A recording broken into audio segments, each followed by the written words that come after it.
It is 10:01. Good morning. I'm Lucas Panzica. The Titans offseason program officially got underway on Monday, but without star players such as wide receiver A.J. Brown, who removed the word Tennessee from his Twitter bio as he seeks a contract extension. ESPN's Dianna Russini reported on Monday that both sides are working toward an extension to keep Brown a Titan for a long time. You can hear Dianna coming up on the Buck Reising Show in just a few minutes. Head coach Mike Vrabel and quarterback Ryan Tannehill also were not present for the first day of the offseason program. Another market shift in the NFL, this time on defense, as Browns corner Denzel Ward agreed to a 5-year extension worth over $100 million, $71 million of it guaranteed, as Ward surpasses Jalen Ramsey as the league's highest paid cornerback.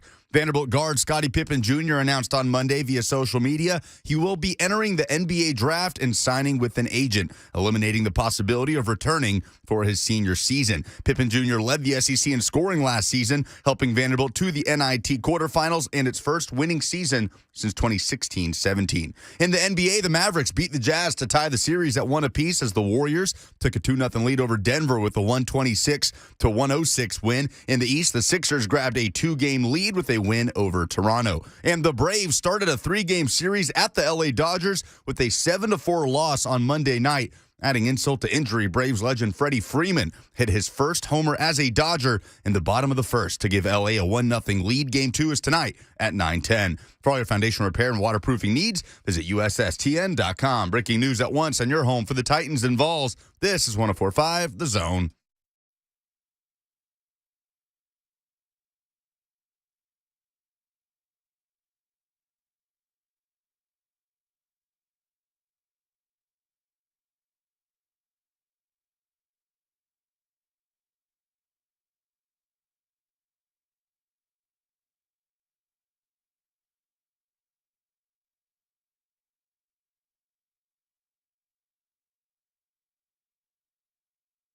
All right, we made it. What is happening? Welcome into 104.5 The Zone. Buck Reising here with you until 1 o'clock. I'm going to shut up. I'm going to not do the whole intro thing because we're a little late to get going today, and we got a guest on the line, the queen herself. Dianna Russini of ESPN is hanging out here with us to start the show. Good morning, friend. Hello. The title of queen is a very big responsibility. So I would like to downgrade to something else, like housekeeper Diana, something very small in the castle. Okay. The crown is too heavy for this head. Well, listen, Teresa Walker's been wearing it here locally for a long time, so I'm surprised she didn't, chastise me on social media. I'm sure I'll get a text here in a minute about it, but we're happy to have you here. There's a lot going on. Your morning seems like it's been fairly hectic with all this wide receiver talk. It really has been. Every single time I wake up, I think today's going to be a quiet day in the NFL. I can take it easy, maybe actually go to the gym. It doesn't happen. So that's actually my excuse. That's what I tell myself. So I don't make myself feel too bad. But yeah, you look around the league right now, and obviously the wide receiver market has changed completely. Money is flying around. It's been happening for the last 2 months. And, obviously we see Tyreek Hill, Devontae Adams, you see the numbers that they're getting. And of course, those receivers that are in their third year and under contract for one more, they want to get those extensions. And the 3 big names that we see right now that make sense is obviously, Tennessee's A.J. Brown, you have 49ers Deebo Samuel, and Washington's Terry McLaurin, who I can make a very, very, very strong case for all 3 of them that they deserve to be paid very well from those organizations. Yeah, but this is the thing, Diana. Like, you and I have talked about this off the air. Like, the idea, at least just to keep it local, AJ's not going anywhere. This has been a month and a half of this nonsense. And, as long as there's not a contract done, it'll continue to be a part of the news cycle. And he likes to tweet, so it's going to stay as a part of the news cycle. But like this, we are dealing with some kind of ridiculous widespread panic here locally about the fact that A.J. Brown's in his feelings on Twitter. And I don't get why people are bent out of shape. I think people get upset because they think, what if he holds out? What if we have a season without him? And then I would say to those people, well, he's going to rack up a lot of fines and eventually probably give in because he's not going to want to have to pay all of that. nor does he have the money for all that, because it adds up. It's a lot. From what I can gather from conversations I've had with sources, both sides are working towards a deal. They're trying to extend him. They're trying to keep him in Tennessee for a really long time. I don't think this is a situation where the front office of the Tennessee Titans are looking at this going, we're going to let him walk, or, we'll trade him. Everything I can gather has been they want to keep him. And even, John Robinson was very open about how they want to make sure that he's not traded. Mike Vrabel went on Rich Eisen last week and said, we love him. As long as he's the head coach, they're not trading him. So, and you know how tough it is to get Mike to say something nice about people.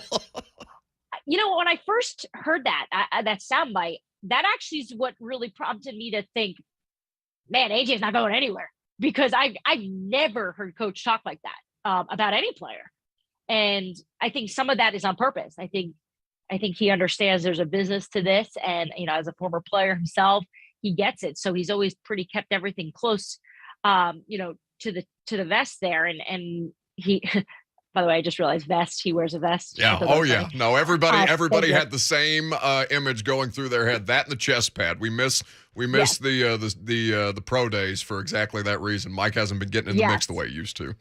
That's getting older, all of us. So, I think that this is going to work out. I think it will. I'm more curious about the timing of when this will work out. I mean, are we talking before OTAs? Are we talking before training camp? They do not want to go an off season without AJ part of their program, especially how they were bounced from the tournament last year. They're going to want to fix these things on offense, get better.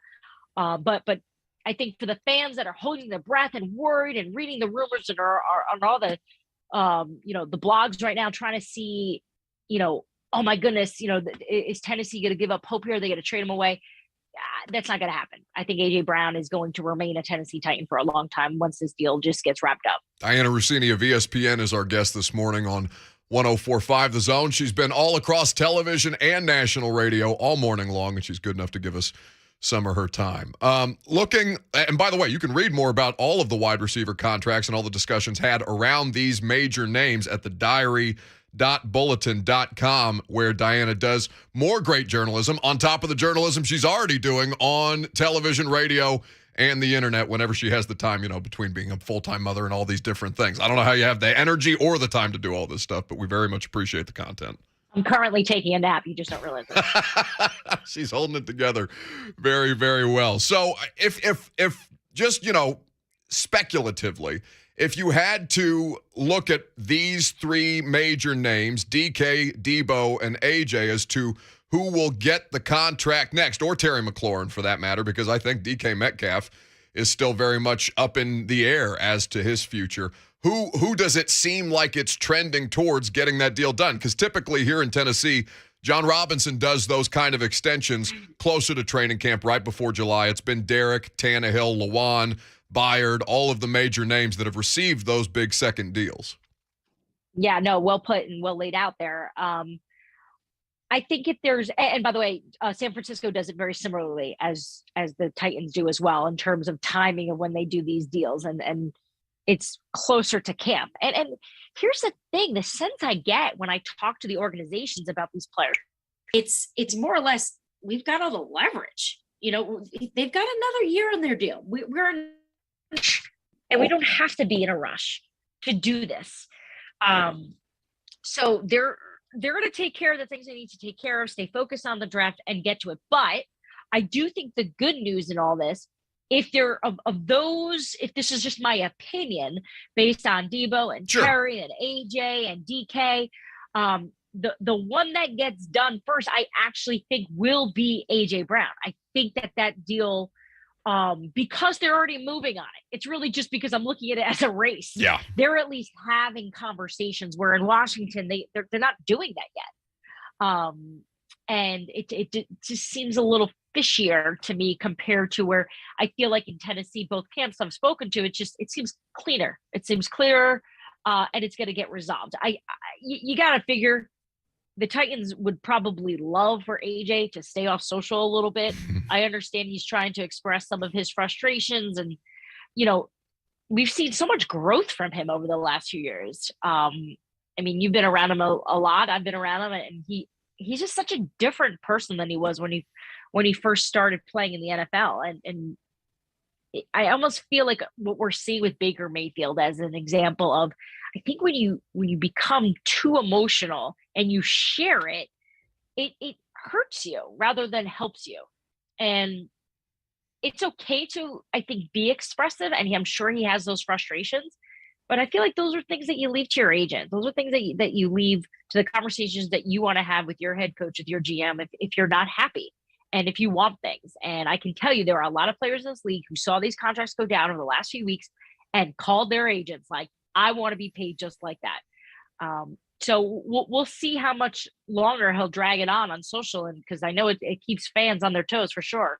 Well, and honestly, and fan behavior on social media, some of them deserve to sweat it out a little bit with the way that they've, been harassing the athletes on social media, whether it's Deebo Samuel putting out his Instagram message about the idea that he's getting racial and death threats and things of this nature throughout the course. That's ridiculous. Well, that's my thing, Dianna. Like they're emotional because they are so publicly exposed to people. And what's worse is it seems like they all read their mentions. It's so funny you bring that up because I've thought that before. If I opened up my public DMs and read them to you right now, I would first of all, I would probably melt down into the carpet that I'm standing on and probably just roll into a ball and want to die. Wait, I'm sorry. Your DMs are open? Are you insane? So there's like a public section and a private section. I usually just correlate with the private people who are all like other media members and friends of mine. But it's funny, Jay Williams just asked me this morning if I've ever gone over to the other side. And I said, I actually go to it because I've been given information before. Not that I ever run with it as a reporter. I'm like, this, that. But sometimes people will share things about stuff going on in the league. And I've had stuff turn out, or when I dig on it, it gives me ideas. So I'm cool with it. And then I do like interacting with a lot of sports fans. It's fun. Mm-hmm. In fact, I get tons of Titans fans that reach out to me, and I try to, respond to as many as I can, as long as they leave out some creepy comments like, can you send me a picture of your toenail or whatever thing that everyone's into these days. And that's really the problem. But, I think just if you're going to put yourself out there as an athlete, as a musician, as an actor, you choose to do that, and it comes with so much pressure and so much criticism, and unfortunately fans are just they're exhausting. And you heard Baker Mayfield in that interview when he said he wished he could go up to people sitting at their cubicle and boo them. Oh yeah. I can't imagine how difficult that could be, or how that is. I make one mistake on television and I think about it my entire drive home. But at the end of the day, I can't talk about that constantly. I can't make that an issue in my performance. And when Baker revealed that to me immediately said, man, this stuff is wearing on him. And I think it wears on everyone because everyone's a human being. But I think if AJ and Deebo could just sound out the social, and it's hard because these guys, I know you're really young. I know you're like 19, but I'm a lot older than all these guys. And sometimes I think they're at such a disadvantage because they don't realize sometimes, because they're caught up in it, how stupid it can be that some guy named Bob that lives down the street, who's a diehard Titans fan, is tweeting at you that you're selfish. Bob doesn't even understand how it works, and Bob can't even walk to his car without being out of breath. There's so much truth to that, but like that's I guess, because it's not going away, Dianna. Like, we've been through this with Deebo and with Kyler, and now with AJ just removing the word Tennessee from his Twitter bio and all. I mean, we're covering this because it's a part of the news cycle, whether it's locally here or nationally on ESPN, the way that you're doing it. And it doesn't feel like it's going anywhere. And I guess, I'm going to ignore the shot about me being 19 years old only because I've looked like I'm 45 since I've basically been 19 years old. But at this point, like, I recognize the behavior because I've done that. I've overshared on social media. And the advice that you've just given out, it applies to so many different elements of it, whether you work in sports like we do or whether you're a professional athlete. Like, there are ways to handle this. And I feel like that whether you want to call it professionalism or just that wall that separates them from the people that follow them and are chirping at them like this. Like, I think it's all but evaporated because somebody's going to do a podcast. It's going to go viral on YouTube, and I'm going to watch you talking about it on SportsCenter the next day. Mm-hmm. I mean, Mike Greenberg, the host of Get Up, he's a Hall of Fame broadcaster. He is without a doubt the most talented person I've ever been around. This man can do anything. And the second question he asked me on live television today was, can you please give us an update on which receivers have scrubbed their social media accounts? And this isn't a knock on Mike. This is what people care about because it does send a message. And that's the part of this that's so interesting is while as an older journalist now, I can reflect on it and think this is so dumb. Like I was talking about on television and the radio today that my single friends do this where they date somebody for 6 months. They post every picture doing every single thing you could possibly think of on their Insta stories, on their Facebook, on their actual feeds. Yeah. I feel like I know so many people's relationships inside and out. I know their parents. I know everything. And then they break up and they just delete them and they just go away forever. And I guess that works. But I look at it with AJ and Debo as, with them scrubbing their accounts. I look at it as they don't have control. So it's almost like therapeutic for them. Like if I can just erase it and look, maybe the fans' reaction to it with a lot, just like in my mentions, with so much of the bad, there's actually some good in there and it makes you feel good. But the problem is you can't do that. Buck, I had one of the best conversations with Jimmy Garoppolo of all people when it comes to social media. It was actually right before the NFC Championship game. And I really wish that I was asking him more questions about football, but whatever. We were chatting during warmup and Jimmy was coming into that game after a week of criticism. I don't know if you remember. He was getting scorched. Oh, sure. Mina, our friend Mina Kimes got dragged across the surface of the sun. Yes. And then she essentially said the Niners don't need him, right? They should move on from him. It was something, just taking a look at his stats, and she crunched all the numbers and she laid out a fantastic argument. And it is what it is. So here he is getting ready for the NFC Championship game. And I said, Jimmy, how do you block it out? Like, I don't understand how you can do what you do knowing that so many people are talking about you. He said, I know who I am. I don't go on social media to figure that out. And I'm just thinking to myself, that's a really good sentiment. Like, he's right. If you're going on social to figure out who you are, what you're good at, what you're bad at, then you're lost as a person. And that's basically what he was trying to say is that's not where I'm discovering who I am. Nobody knows who I am. And it's so true. And I'll never forget it. Unfortunately, went out there and laid an egg and stunk. But I learned from Jimmy that you need to have confidence in what you can do. And you look around and I feel like social media can be really fun, but the greatest athletes are the ones that's really sounded out and truly stick to that. Sense of self. It's hugely important. So probably now is not the time for me to admit that I have in a previous life scrubbed my social media feed of relationships as well. Dianna Russini, she's the best. ESPN. She's been on ESPN radio all morning. She was on Get Up this morning as well. You can catch her on SportsCenter. She's killing it.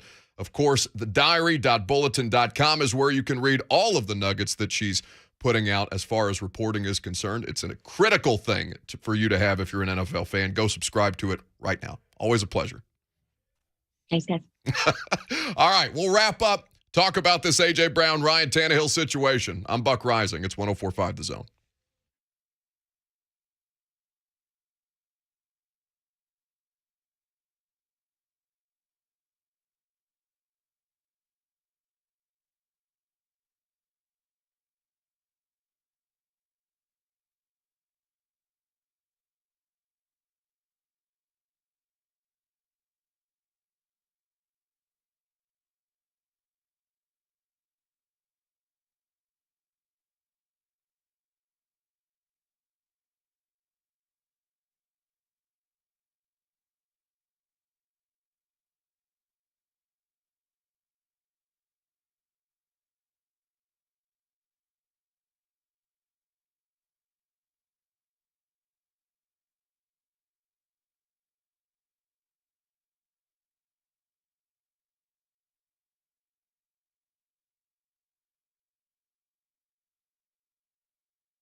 What are we in Zoolander? Isn't that where this is from? I feel like I'm taking crazy pills. Oh, I'm going to butcher the line about the Learning Center for Ants. I want to do it. I want to be able to rattle it off so smoothly. No, you basically just said it. I know, but I felt it was better to do it that way than me try and stumble around the actual line itself. What is this, a Learning Center for Ants? You got it. It needs to be at least 3 times bigger than that. For kids who can't read good. Oh, my goodness. I mean, this news cycle is drunk. I'm tired of it, man. Welcome back. By the way, we are open for phone calls. We didn't do the normal introduction off the top. Lucas is back there. He'll answer your phone calls. And if you want to tell me today that you think A.J. Brown is a diva, I will tell you 615-737-1045, and I dare you. I dare you. This is all so stupid. It's the first day of school yesterday for the Tennessee Titans, right? It's opening press conferences. We got Ben Jones up in front of the class in all kinds of free gear that his buddy who's an auto mechanic gave him, telling me about, trying to move on from one season to the next, how everybody handles failure, blah, blah, blah, blah, blah. Cincinnati Bengals over and done with. New year starts now. And then because of a slip of the tongue, well, 2 things, all right? 2 things that have caused meltdowns across, and it's not all Titans fans. In fact, I imagine that the vast majority of you, I mean, I don't know where our biggest numbers come from, Lucas. I assume that the FM radio audience is the greatest source of audience for this show. That's correct. The stream, the podcast, whatever, okay? I would imagine that the vast majority of you listening to this FM radio program right now are probably not on the internet. So you're sitting here thinking, what the hell are Dianna Russini and I talking about? Because it's nonsense. Wiping Instagram profiles clean, removing the word Tennessee from a Twitter bio as a means of what? Protest? It is a plague on the sports news cycle. Now, here's the thing. It is one of the most important personnel decisions that your football team has to make on the horizon. I'm not diminishing the story. I'm diminishing the details around the story and, frankly, the mass hysteria. The way people are reacting to this, I had somebody tweet me today that A.J. Brown needs to grow up because of the way that he's tweeting. And if you're unfamiliar with the tweets, we'll run them back. I'm sure it was discussed for 4 hours on J. Martin Ramon this morning. I know Austin, Stanley, and Zach Bingham talked about it this morning when I caught a little bit of A to Z Sports. This is what A.J. Brown tweeted that got everybody all bent out of shape. Because I'm sure when he didn't report, or when Adam Schefter reported that A.J. Brown, Deebo Samuel, and Terry McLaurin were not expected to be there on the first day of their team's phase 1, and I'll explain to you just how dumb it is that people are freaking out about them missing any part of these 2 weeks, these first 2 weeks of the offseason. I will give you the exact details of what this portion of the offseason allows for by NFLPA and NFL rules. And then you can decide how important it is or how not important it is that A.J. Brown and Ryan Tannehill and Derrick Henry and Jeffrey Simmons, many of the players who matter during the regular season, they're not here for this nonsense. Anyway, so Schefter puts out the report. And I'm sure at some point somebody tagged A.J. Brown in a tweet, or I think he's figured out how to mute, like, he can't be tagged in things on Instagram, which has to be just such a blessed relief. Because imagine having not just one furnace that's sitting in your pocket that you pull out and it melts your face off with stupidity every time you open your phone, but 2 between Twitter and Instagram. I can't imagine he's got a big presence on Facebook as a 24-year-old. Maybe TikTok. Got a pretty good TikTok game. But AJ, somebody sends him a message at some point. It's about 3:30 in the afternoon. Maybe it's a 3HL caller that was saying what a diva A.J. Brown is behaving like. Blah, blah, blah, blah, blah. I'm a diva and a bad teammate all of a sudden. LOL, okay. That's what he's saying on Twitter. Do what you have to do then, and so will I. Now, people freak out. People lose their damn minds about this nonsense that is being propagated on the internet. And then all of a sudden, there's another tweet, maybe about a half hour later from AJ. They switch up quick, and he's talking about fans, right?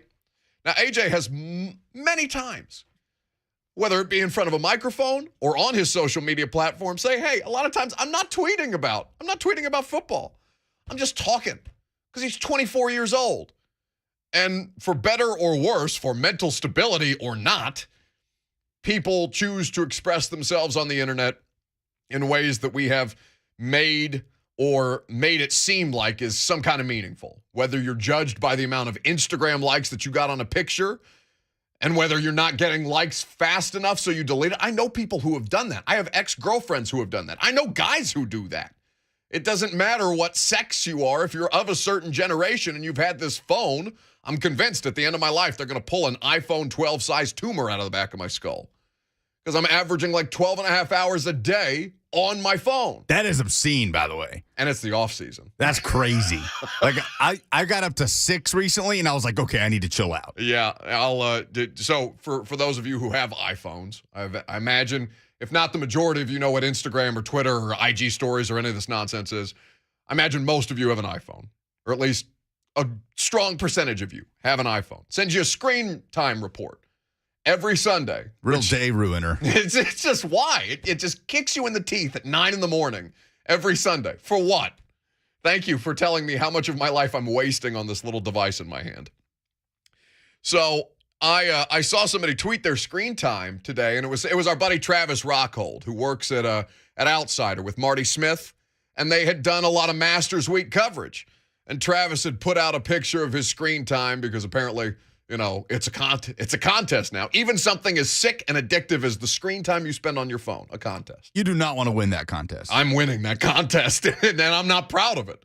But I saw he's like, 7.5 hours. I'm melting my face off on my phone. And I looked at mine just out of curiosity because it's one of the most dead periods of the NFL news cycle, and I'm averaging 12.5 hours a day on my cell phone. And AJ is of a generation where this is how you come up. Like, he's 4 or 5 years older than me. And even for me, it's like speaking a totally different language. And so people who are freaking out about the fact that a 24-year-old is tweeting through it on the internet, because they're not all, again, I say this not to attack you, okay? That's not my goal here. I know the vast majority of you are not behaving this way. But the percentage of people that are an absolute disease about this. Log the hell off. You don't need to. I guarantee you, A.J. Brown does not give a rat's ass about your mock draft. Why are you tagging him in it? What does Taylor Lewan really need to know how much you hate the way he played against the Arizona Cardinals on April the 19th? But there's somebody out there tweeting that to him today. We have never been societally, not just athletes and fans, but, entertainers and the way that social media has exposed us all to each other a hell of a lot more, probably far more than is healthy. But now, it's just an ever-present part of our lives if you're of a certain age. And so I have people, grown adults, screaming at A.J. Brown on the internet, act like an adult, behave yourself, while hurling racial epithets at Deebo Samuel because he wants to be paid at what he does for a living. Because he's seeing everybody else get $25, $26, $27 million around him. And he's like, yeah, I'm probably worth that too. It's out of control, and it's not going anywhere. The Baker Mayfield stuff, we were just talking about this last week, and now we're in the middle of it. Kyler Murray, Baker Mayfield, Deebo Samuel, they're all of a certain age, even though I think Baker's 27. So he's 3 years older than AJ. Still, the ability to publicly express your emotions, your opinion about how, I want to know how athletes think. It's my job to learn about how athletes think and to help tell that story from a different angle. But when they have their own platforms like this, and rightfully so, they have the platform. Football, their talent, their gifts have given them the ability to market themselves, the ability to have a high profile, and to do with it what they please. And if you're sharing your emotions constantly about every element of the football business, yeah, people are going to pick at that like a scab. And that's what it is. It's raw, is exposed, and you just keep scratching the itch because you can't help yourself. It's a legitimate addiction. In fact, I think it would be fascinating. I don't know, Lucas, we don't know any sports psychologists off the top of my head. And I don't know that anybody in the audience would have any access to a sports psychologist. I would love to talk to a sports psychologist about the modern day professional athlete and the relationship with social media. And frankly, fans' relationship with social media. Because it's just a cesspool. Sewage. And all of us are schlepping through it every day because A.J. Brown deleted the word Tennessee from his Twitter bio. Jonathan is in Smyrna up next. Hello, Jonathan. Morning, Buck. How are you? I'm well, thank you. All right. Lucas, don't hit that music. I'm going to be real quick. Do it. Everybody that's sitting here complaining about him being a diva, it's just like every day. It's like you and your normal day job. If you are very good at your job, you want a pay raise at some point in time. Stop whining about the man. He wants his money. He's going to get his money. He's balled out. He's going to get his money. Leave it at that. Quit crying about it.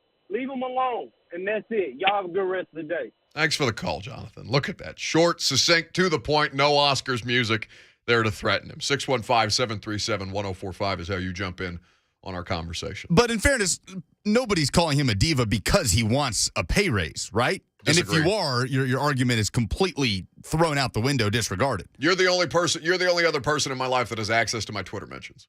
Yeah, I don't look at them. You want to take a walk. I'd rather not. Take a walk, bud. Since about this time yesterday. Go ahead.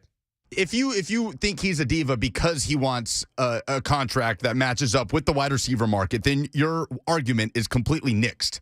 It is just out the window. You can't tell people that. It should be disregarded. But no, I disagree. You can have the opinion. The opinion can be wrong. Be dead ass wrong. It is dead ass wrong. It's absurd. You can have the opinion all you want. You shouting those people down, and I do mean those people, is not going to do anything but piss them off more. Sure. Make them, no pun intended, buck more against the idea that the professional athlete to them is throwing a hissy on social media because he's making, I don't know what AJ's making off the top of my head. I want to say I don't want to speak recklessly. I'll look up AJ Brown's spot track right now. So are we talking about people accusing AJ of being a diva because he wants that new contract to match up with Chris Godwin, or because he's taking his grievances to social media? Because it's any excuse to tear down the multi-million-dollar athlete that you're jealous of. You know what I'm saying? Sure. We're talking about $25 million a year. That is generational wealth. And there are any number of people in our audience, rightly so, who will never, hell, as good as I think I am, Lucas, I don't think I'm ever making $25 million a year, okay? There are so few of us who can ever understand the amount of generational wealth that comes with being at the top of your profession in professional sports, the pain and the sacrifice, physically, mentally, emotionally, that it takes to get to that second contract. And then when you are wanting that second contract because you have worked through the chest injury that cost you 4 games in the middle of last regular season, because you want to have your value known for not just you, but if you're A.J. Brown, for your daughter and for her children after that, right? You're going to fight through it. And to get to the other side of that, or on the precipice of that second contract, and to be told, hey, man, what a whiner you are. What a diva. Play more than 13 games next year. Maybe then you'll be worthy of the contract that you have done so much to sacrifice to work through. And I know people have many, many other struggles and difficulties that they fight through in their professional, personal lives or other lives. We all do, right? But shouting those people down is not going to do anything. All we can do is lay out the facts, and then it's on him. It's on him to handle it how he wants to handle it. And this is very much going to be like a growth process for a dude who's 24 years old and is just tweeting through it. Let's do some winners and losers of the sports weekend. When we come back, we'll take your phone calls as well. 615-737-1045 is the number. I'm Buck Reising. It's 1045 The Zone.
Welcome back. Oh, goodness. You know, even as this social media athlete behavior conversation has kind of driven me a bit insane, it does give me good energy because nothing fires me up more to do 3 hours of sports talk radio, an hour of a streaming show, perhaps a podcast sometime in between, like stupidity on the internet, especially when it relates to sports. Well, we're going to push winners and losers today, just because this AJ conversation, we want you guys to be able to voice your opinion on this. So 615-737-1045 is how you do that. Let's go to Jake, who calls us from Boston on this particular situation. Hello, Jake. Buck, good morning. How you doing? I'm well, thank you.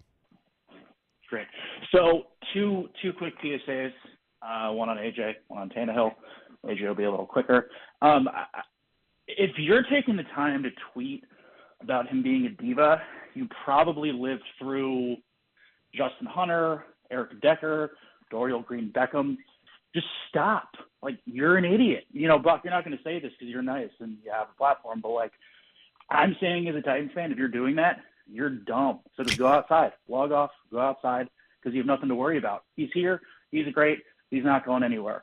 Then on Tannehill, as somebody who sat through that game, I understand the wound is still fresh for a Titans fan, but it literally couldn't matter less. So, again, log off, shut up, go outside, and we'll see you in September because it's going to be okay. Also, Buck, I'll hang up, but I was sorry to hear about your mom selling you out to your grandma on Easter. That's a tough bid. Yeah, it is. I was like, oh, my God, did something happen with my mother that Jake in Boston knows about that I did not? I panicked for a second. Yeah, a betrayal of the highest order. Well, other than the reason for the holiday itself, because there was a fair amount of betrayal in that story as well. So perhaps not of the highest order, but, right under there. It's so stupid. We haven't talked about the Tannehill thing yet. Do you want me to do that here? No, we'll get to it. You want me to save it? Because it's not an entirely different conversation. Well, it is a different conversation because, one, we know what's going on because he's telling us every step of the way and then deleting it very quickly. Yeah, and it's not a holdout situation. No. Just a matter of practicality. All right, we'll save the Tannehill thing for later in the show. Don't worry, I'm going to get to it. But his larger point is right.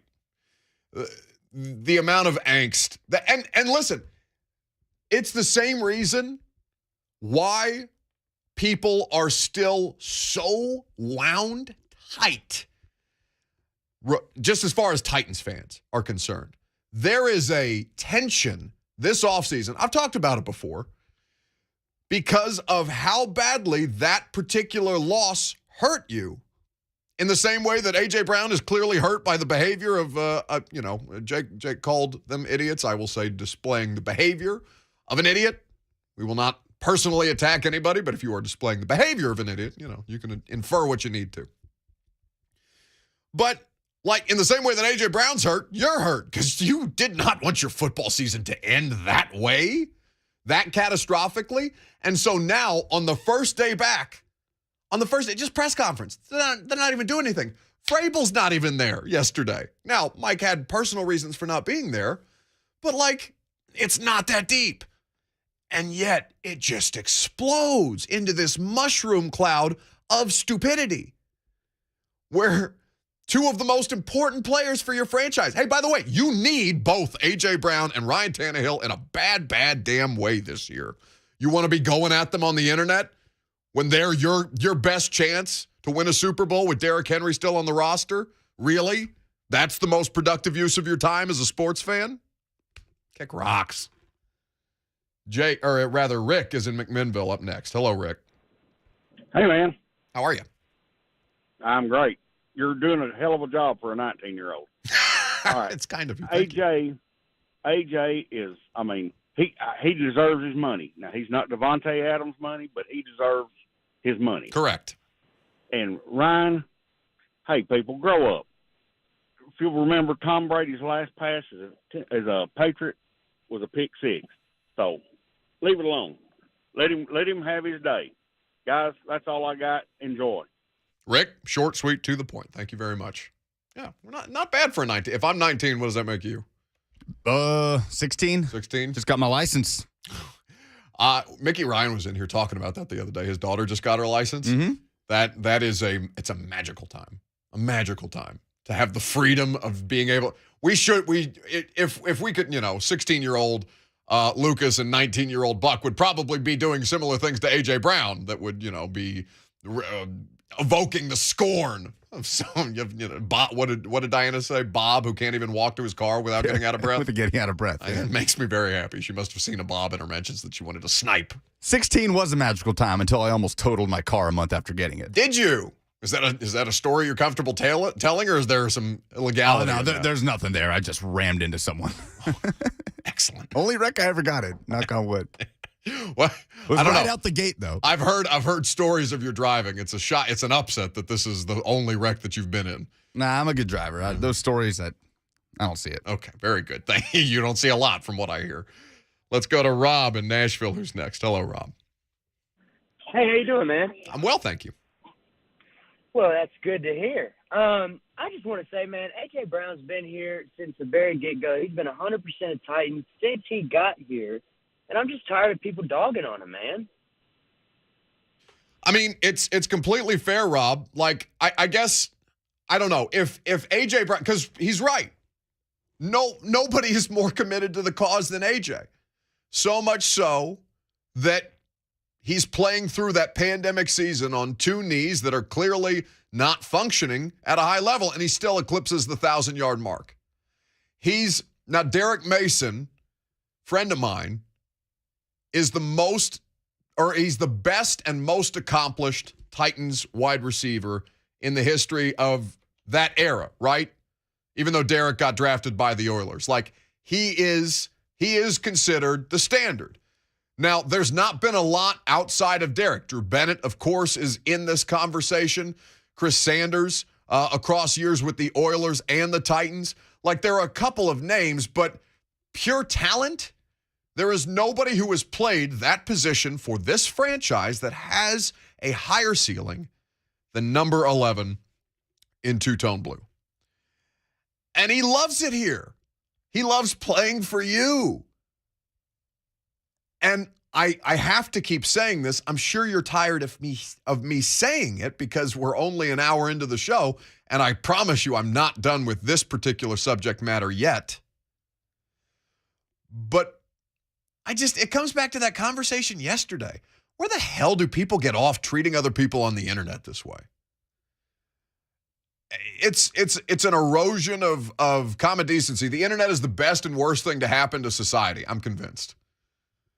Because it is in the same way where we have access to all of this stuff and you don't have to wait until, the Sunday night Sports Center highlights to watch what happened in the Raiders-Chiefs game.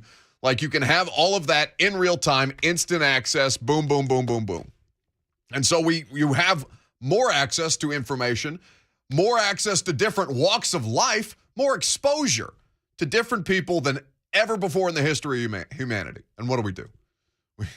We're gonna harass a 24-year-old or chase after a high school recruit who didn't commit to the University of Florida in the way that you wanted him to if you're a Gators fan, decided to go to Missouri or Tennessee or somewhere else. And you're dog cussing these kids. AJ Brown is a grown man. He has a family. But there's still a lot of personal growth that one can do from age 24 on up. I was kind of a bleep hole at 24. I'm not saying I'm not at 28, but there's been a lot of growth and development, fortunately, since then. I'm sure many of you would say the same thing. All right, so we'll do winners and losers of the sports weekend. We have more conversations to have around the Ryan Tannehill thing, and I want to get into my thoughts on Ryan Tannehill's absence from the first day of the Titans' voluntary offseason program, because that is a different matter, but we need to address. We'll do that coming up next. I'm Buck Reising. It's 104.5 The Zone.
It is 11:03. Good morning. I'm Lucas Panzica. The Titans offseason program got underway on Monday, but without star wide receiver A.J. Brown, who removed the word Tennessee from his Twitter bio as he seeks a contract extension. ESPN's Dianna Russini reported on Monday and said on the Buck Reising Show just minutes ago that both sides have been working towards an extension to keep Brown a Titan for a long time. Now, select players did speak to the media on Monday. That includes safety Kevin Byard, who spoke on his perspective of deciding whether or not to miss voluntary workouts when he was negotiating his second contract with the Titans. I wanted to show up, and I don't think it's nothing against anybody that doesn't show up because, like I said, this is voluntary. I don't think that, it can go either way. But me personally, I felt that I knew I was going to get paid. Head coach Mike Vrabel and quarterback Ryan Tannehill also were not present for the first day of the offseason program. Had another market shift in the NFL Monday afternoon, this time on defense, as Browns corner Denzel Ward agreed to a 5-year extension worth over $100 million, $71 million of it in guaranteed money. And Ward surpasses Jalen Ramsey as the league's highest-paid cornerback. Vanderbilt guard Scottie Pippen Jr. announced on Monday via social media he will be entering the NBA draft and signing with an agent, eliminating the possibility of returning for his senior season. The SEC's lead scorer last year, Pippen helped Vanderbilt to the NIT quarterfinals and its first winning campaign since 2016-17. For all your foundation repair and waterproofing needs, visit USSTN.com. Breaking news at once on your home for the Titans and Vols. This is 104.5 The Zone.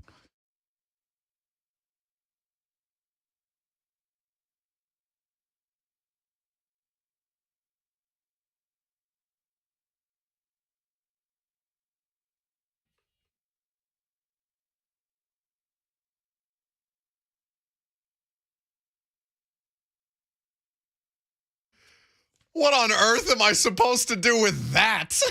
That was good timing. What a way to start the second hour. Big energy. Shout out Carrie Romero. Yes, she is the voice. She is one of the voices for our new show Opens. And yes, she just said, sit and spin, kids. A mother herself, which makes me laugh out loud. It's a very wholesome voice. And she wrote that one. I know. We That's didn't ask her part. for that. She's like, got a little bonus one in there for you. Bless her. Rhett Bryan, Lisa Manning, Carrie Romero, they're the voices of our show. And we're very grateful for them and the work that they did to allow us to have a little bit of variety. Make it sound a little different, which we are always happy to do. We're happy to have you a part of today's show. 615-737-1045 is how you enter the conversation. We'll get to your phone calls momentarily on the matter. Now, I want to talk quickly about Ryan Tannehill before we open up the phone lines yet again.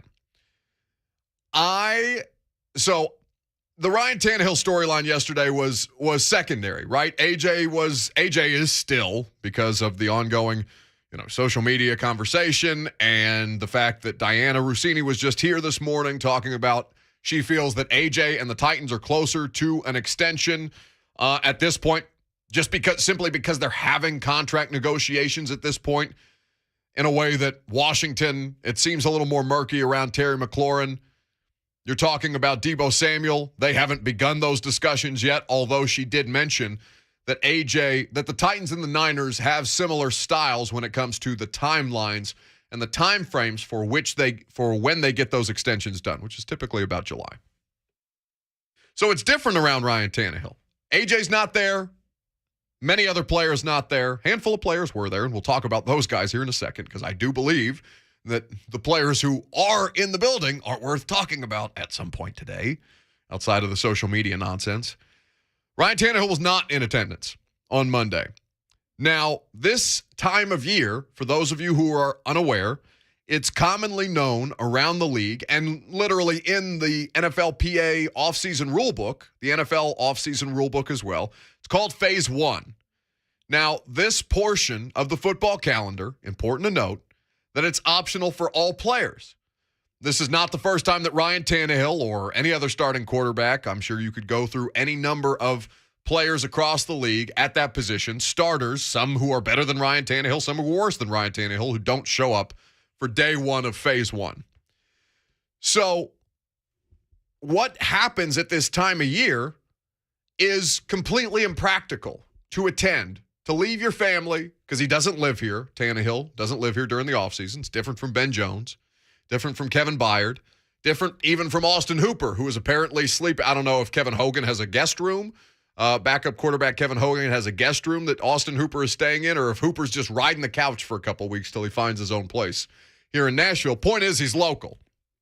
So if all these guys are going to be here, facility's going to be open. They can start doing strength and conditioning work together, but they can only do it for 90 total minutes allowed on the field. It's a 4-hour maximum each day that the NFL allows for teams to be interacting with their players right now, and the only kind of work that they are allowed to do is strength and conditioning activities, and only on the field for 90 minutes, and the only people who can be on the field, other than the players, are the strength and conditioning staff. So, like, if they're out on the field doing calisthenics, Mike Vrabel can't physically be out on the field with them. It's a silly, arbitrary distinction, but phase one is phase one. There is no practicality to Ryan Tannehill being here. And yet, because of the sting that we talked about, season's end, the reason so many of you are harboring resentment for that quarterback, rightly so, he wasn't there. Only when he stands to gain from being there yesterday, or if he shows up today or whenever, is PR. Because you want to know that guy cares enough to put in extra effort to make you feel better about the fact that that's who you're riding into battle with in 2022. That's it. Public relations. Other than that, he can pay to ship Mason Kinsey down to Miami and have him run routes on air. Now, there is a distinction. Like, according to the collective bargaining agreement, Ryan Tannehill, he can throw routes on air with his guys outside of the facility. That's permissible. So if he wanted to come to Nashville, theoretically, he could do that with Austin Hooper. But as far as, like, veterans, guys who have spent time together, the fact that AJ's not here, the fact that Derek's not here, and the fact that Robert Woods isn't physically ready to do the kind of work that Ryan Tannehill needs to do with him, if you're going to schlep from Miami up to Nashville for 2 weeks of 90 minutes worth of conditioning drills on the field and then have to go find somewhere else to throw to Austin Hooper, yeah, practically it doesn't make the most sense. These 2 weeks are not going to be the difference of him putting an interception into Jesse Bates' gut in, I think they played, they're pretty sure they played the Bengals this year, don't they? Yes. Titans? I believe they host the Bengals. Well, that will be a fantastic opportunity for Ryan Tannehill to correct all the wrongs. I know that because Harold Landry says it in that 3HL promo that's running. Yeah, we play them next year, don't we? That's correct. Quentin Spain revenge game. How the anticipation is building. But, for Ryan Tannehill, I think, would it hurt him to be here? No. Does it overwhelmingly help him to be here? No, other than for the reasons that I've just laid out. I think there can be some kind of middle ground rather than saying that guy's a bum. He didn't even show up for the first day, when in reality, half the team's not showing up for the first day. Jacob is in Nashville up next. Hello, Jacob. Hey, how's it going, guys? Going well. Good. Yeah, I think a lot of people are very controversial on this Tannehill thing. I'd rather be working out on a beach in Miami than up in Nashville when I ain't even got to be here. No, I don't dispute that at all. Thank you for the call.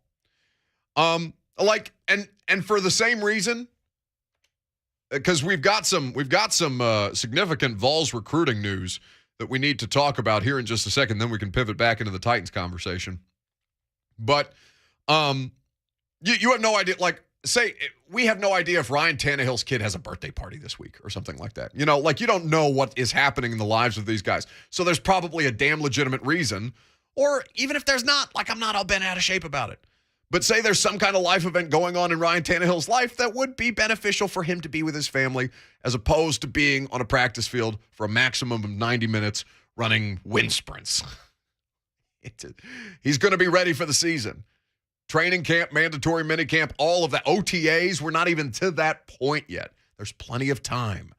Take 10 deep breaths or 20 short ones, whichever gets your heart rate back to the place where it needs to be before we all lost our damn minds on the internet yesterday. On the first day of school. Come on. This is like Friday. How do you get fired on your day off? what it feels like. Uh-oh. Darrington is here. What's up, my guy? Hello, friend. What's happening? Oh, nothing much. I see people are still Ryan Tannehill crying, I see. Listen, man, some of y'all people call out for work for less reason than he probably did. Hell, y'all go to a game on a Saturday and call boss and say you can't be there Monday.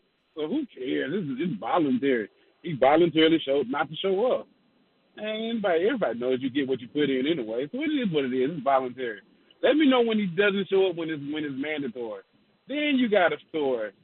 But I guess the people are so bored they need something to talk about. You want something to talk about, why don't you cut it on TNT or the NBA TV at night and watch some of these amazing playoff games? Now, that's something that you can talk about. That's actually happening. A.J. Brown, hey, man, after my tip, when it comes to getting paid, if it's a debate, then you wait. If there's no debate, then he should get paid. So evidently there's a debate about whether he should get it now or how much. Hey, if you come in, it is what it is, man. You're never going to know until you do it.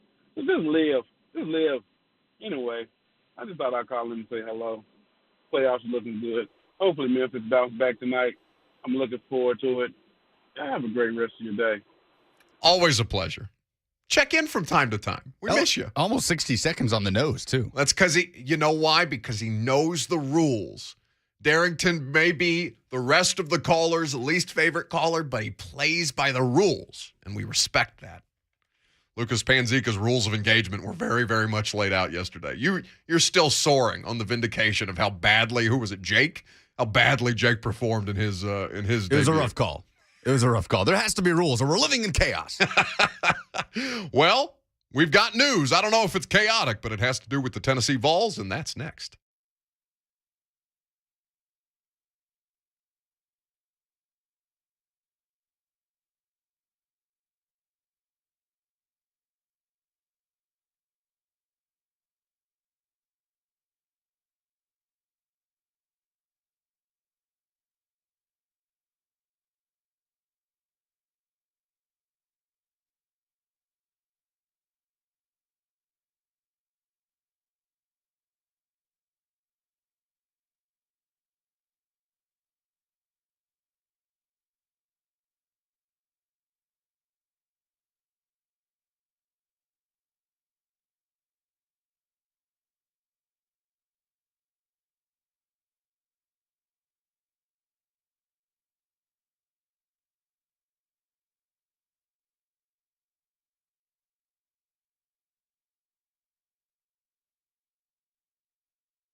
The Buck Reising Show is brought to you by Spring Hill Heating and Cooling. Visit springhillac.com. I would like to break free of the social media at some point.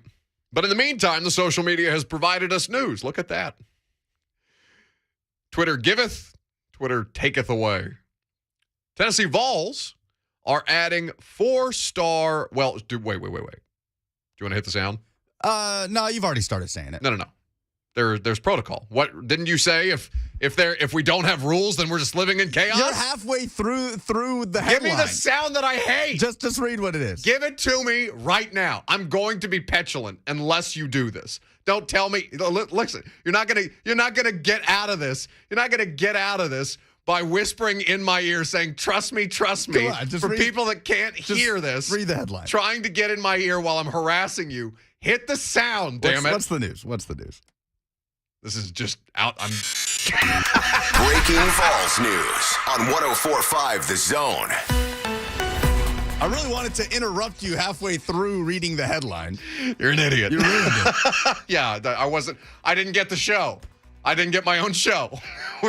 You should have yelled in my ear. I'm doing a bit, you idiot. Here's the news. Tennessee Vols adding 4-star outside linebacker Caleb Herring as a part of the 2023 class. If you're keeping count, that brings the commitments for 2023 up to 8 rather. He's a local product, Murfreesboro. Riverdale High School, yeah. So Eric Kane, who is tweeting out a Rivals headline, Eric Kane, who works for the Sports Animal, our sister station, yeah? Correct. 99.1 in Knoxville. Cumulus Knoxville. And VolQuest.com.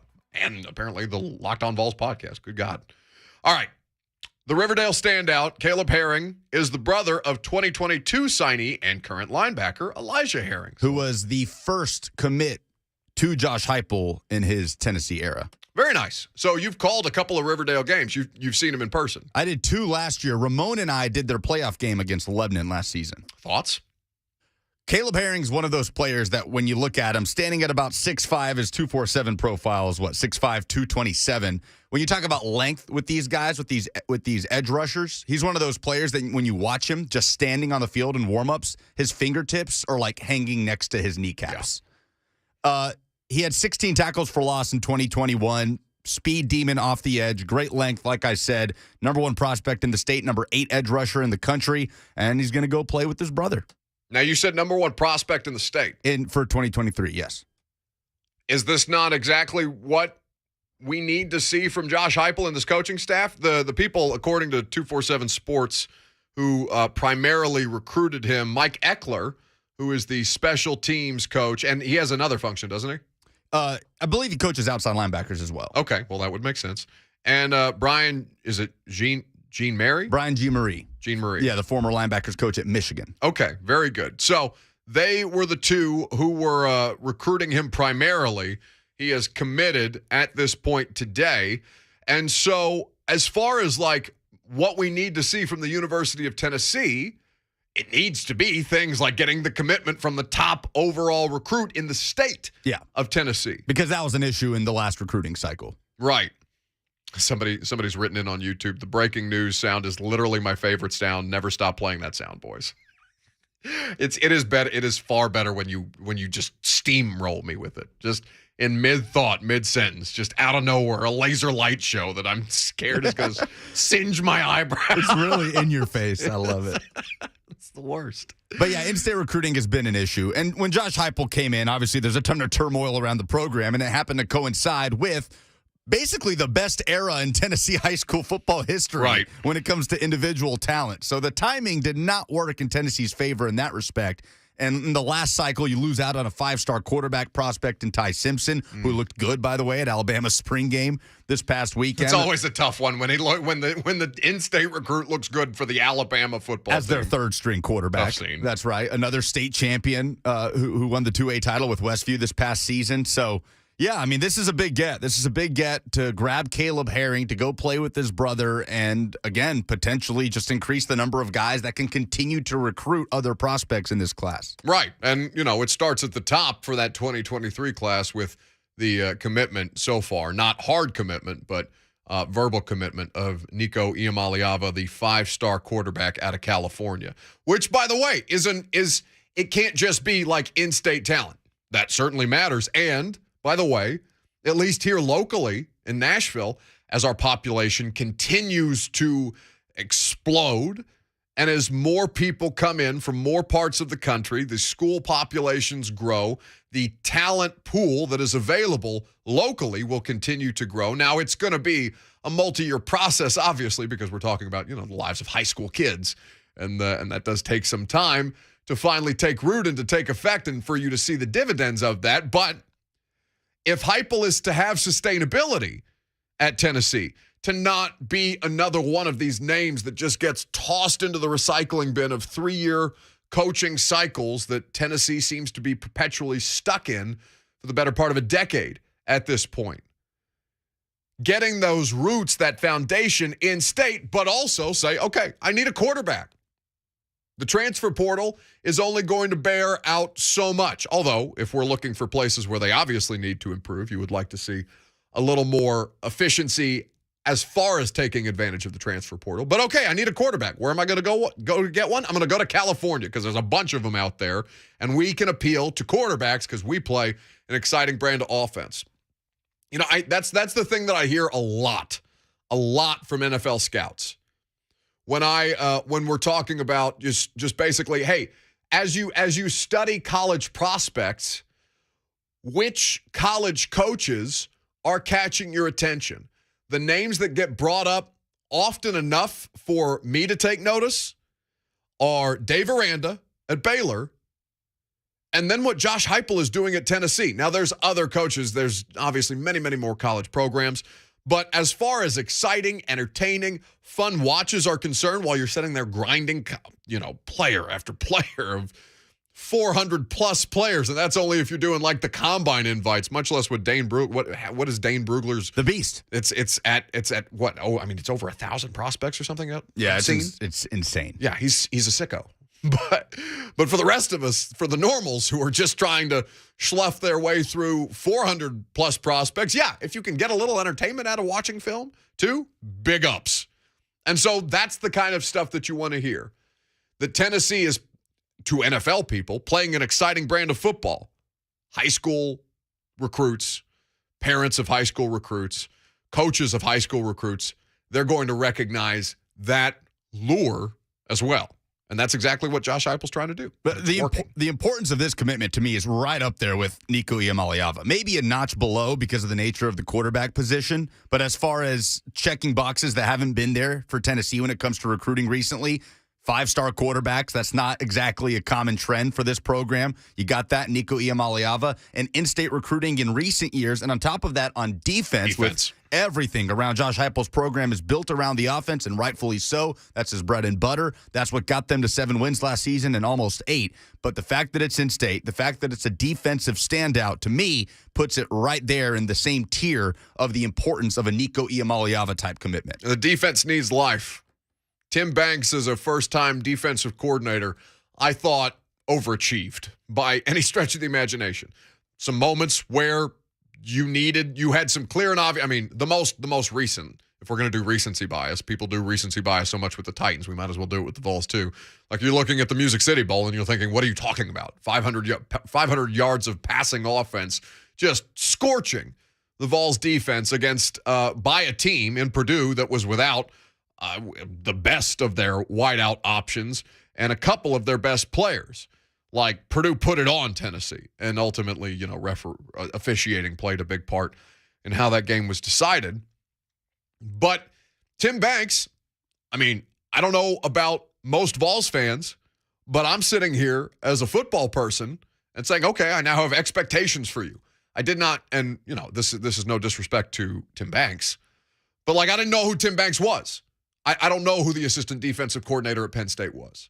You know what I'm saying? Yeah, and it took a while to get to that point to bring in Tim Banks. That was a long search. Right, and so now I know who Tim Banks is. Now I think I know what Tim Banks is capable of with inferior talent, even though you have players like Alontae Taylor and, a couple of, they had good defensive line depth, linebacker certainly lacking, but they had something, and they got more out of the something that they had than I think any of us could have projected. From Jeremy Pruitt's players, especially early on. You could see it start to run out of gas a little bit towards the end of the season, especially in the defensive backfield, which is still a concern at the moment. But this is a positive trend for Tennessee's defense.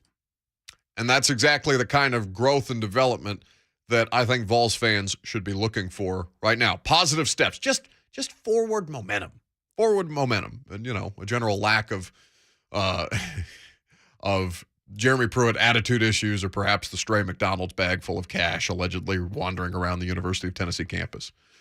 615-737-1045 if you would like to react to this news, if you have thoughts on the Vols, the recruiting trail that they've been on, and the progress that they've been able to make. I mean, we talked a little bit about this last week, right? At the end of the week with Adam Sparks of the Knoxville News-Sentinel, just kind of where things are trending for the University of Tennessee right now. Secondary depth, still massive concern for this football team. And again, this is a 2023 prospect, so this is significant future prognostication, and there can be any number of changes that can happen between now and the 2023 season. I think, you've all been paying attention to this long enough to understand how this kind of thing goes. In the meantime, though, I think that while we have a little bit of room here, Lucas, I think that you ought to open up the circus tent. I think that we should do some winners and losers of the sports weekend. Give me the music. Excellent. Now, normally, if you don't listen to the radio show at this particular time, we do winners and losers of the sports weekend at 10:45. Now, Dianna Russini was here. We shifted this thing around a little bit because we do have time, and we do need to address the winners and losers of the sports weekend. And if you're calling in about the Vols, we'll take those too. 615-737-1045. We can multitask. We're a versatile show. Winner of the sports weekend, and I don't know how many people saw the video of Marshawn Lynch whipping the Zamboni around on the Seattle Kraken's practice rink like the golf cart at Cal, famously. What is his mom on the golf cart with him? No, he was alone in the video. They recreated the video with his mother, right, which was tremendous. So I saw this transaction, or this made public yesterday. Lucas, how old would you guess, without looking, how old would you guess Marshawn Lynch is? Oh, man. I'm going to say 34. He's 35. Okay. I would have thought older, frankly. So Marshawn Lynch, at the age of 35, now a minority owner in an NHL hockey team, the Seattle Kraken.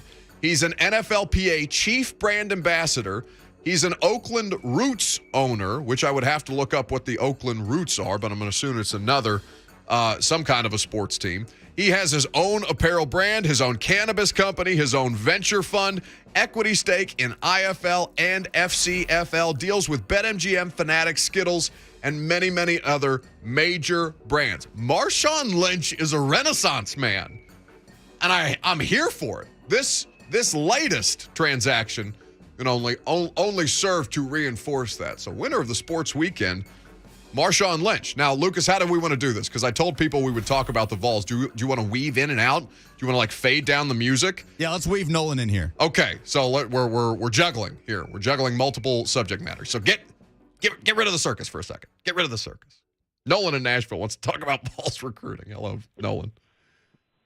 Hey, Buck. I called in a couple months ago about not sure about raising my son Wes as a Titan and Vols fan, but it looks like now I have to, because my cousin Trevor Duncan actually just committed to play at Tennessee for Heupel. He's a defensive end out of Knox Catholic, and now the news that just broke today, I'm actually kind of hopeful, again, as a Tennessee fan, that we might be able to get something going in Knoxville. Well, that's the kind of headspace that you have, right? Cautiously optimistic. I think everybody, myself included, and this was before I had the radio show, when Jeremy Pruitt was kind of having the success at the end of the 19 season that he had. I think we got a little over our skis a little bit. And positive momentum, cautious optimism, that is perfectly within your rights as a Vols fan to have right now. And just kind of side-eyeing. All right, back to the circus music. Quickly, Lucas. My winner of the weekend, Alabama football. kind of got lost in the shuffle. A lot of stuff was going on this past weekend, but Alabama had A-Day, which is their spring game, and they looked fantastic. Not only do they bring back the Heisman winner from 2021, who wasn't even the best player on his team last season, talking about Bryce Young, the best player in college football last season and on Alabama's roster was Will Anderson, who wreaked havoc during A-Day on Saturday. Now, Bryce Young did not have the best day, but it did give an opportunity for backup quarterback Jalen Milroe to show out and for blue-chip five-star Tennessee product quarterback Ty Simpson to do some good things as well. But the biggest thing that Alabama showed on Saturday was how they dominated the transfer portal so far in this college football offseason, namely former Georgia Tech running back Jahmyr Gibbs, who showed off his speed with a 73-yard touchdown, had 100 yards on 9 carries, not to mention Jermaine Burton caught the first pass of the day from Bryce Young, the former wide receiver out of Georgia, who Nick Saban labeled the most consistent player at that position in this spring. So Alabama showed that they are going to be a dominant force again in 2022. We kind of trashed the ESPN FPI rankings a little bit. Auburn shouldn't have been anywhere near the top 10. Tennessee probably should have been closer to the top 25, but they had Alabama as the number 1 preseason team in college football. That was proven absolutely correct on Saturday during their spring game. Yeah, I saw our buddy Garrett Hargis over at Bussin' with the Boys. He's one of their producers. He's a Bama fan. He said, if you want to watch the best college football game in the country, just turn on the Alabama spring game. The two best teams in the country. That defense is going to be filthy. It's concerning, kids. All right, we're bobbing and weaving through Vols recruiting calls and winners and losers of the sports weekend because we consider ourselves multitaskers. 615-737-1045 is how you nominate a winner or a loser of the sports weekend or talk about Vols recruiting because we're ADD around here. Loser, USFL head coach of the Pittsburgh Maulers, Kirby Wilson. This man has been a running back coach for damn near every professional NFL franchise, and now he's finally gotten his opportunity to be an NFL head coach. Lucas, do you have this sound? We didn't use it yesterday. Do you have this at your disposal? Just give me a hand signal for those of you watching on Zone TV when you do, because it is so bad. So Kirby Wilson has his first shot at being a football head coach, or at least at the professional level in the USFL. Now, his team did not score a point.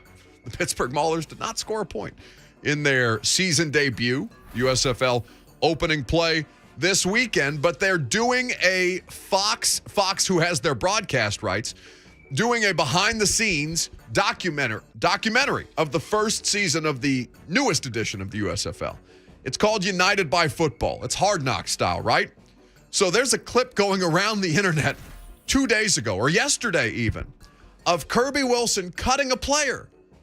Lucas, I want people to hear why it is that Kirby Wilson cut this particular running back who formerly played at Ohio State. Here's the audio. John Peterson, personnel director. What's up, man? Hi, Coach. Good morning, man. Well, he crossed the line, so we had to deal with it. This is very difficult for me as a head coach, my first time, but we have a business. Okay, this is a business, and you're a businessman. We all are, because that's the nature of the beast right now.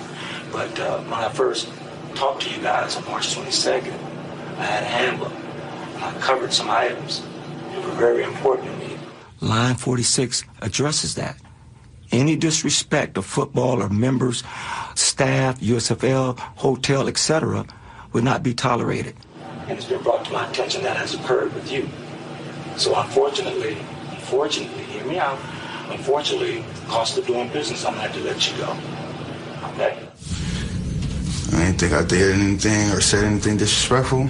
I can tell you what happened exactly. It's not important right now. Right. It's not important. I don't know. It's already happened. Right. It's already happened. I didn't say anything disrespectful. He said, is that going to be a problem? I said, yes. That's it. And I walked away. I mean, I didn't think that was disrespectful. Me saying yes, I don't eat chicken salad. And I was like, is there another option? Walked in with pizza, and I was like, can I get a slice of pizza?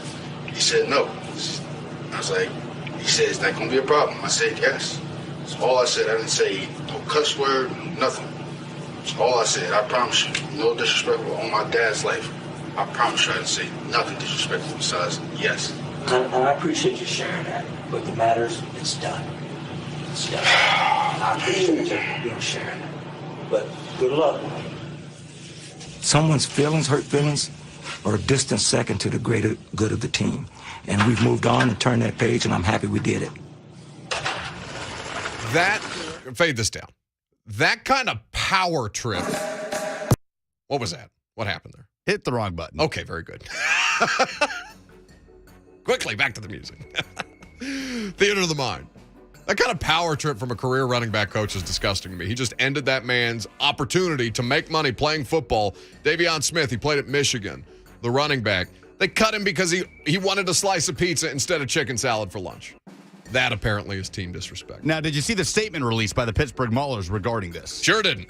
They said that this allegedly, as I scramble to try and pull it up, they lost last night, by the way, to Tampa Bay. I'm sure many people were cheering for the Tampa Bay Bandits in that game. That's the only rooting allegiance I've had so far is for the Pittsburgh Maulers under Kirby Wilson to lose. 18 hours ago, the Maulers released a statement on the Davion Smith situation, saying on the first episode of United by Football, the weekly USFL All-Access docuseries on Fox, Davion Smith was shown on camera being cut from our team by Coach Kirby Wilson. The show captures hundreds of hours of film with the intent of providing transparency to fans, but unfortunately, much of the context was left out in this moment. Smith had violated 3 team rules in a 24-hour span, and in this particular incident, disrespected a cafeteria worker, which was not captured on camera. He has subsequently reached out directly to Coach Wilson to apologize and ask to be reinstated.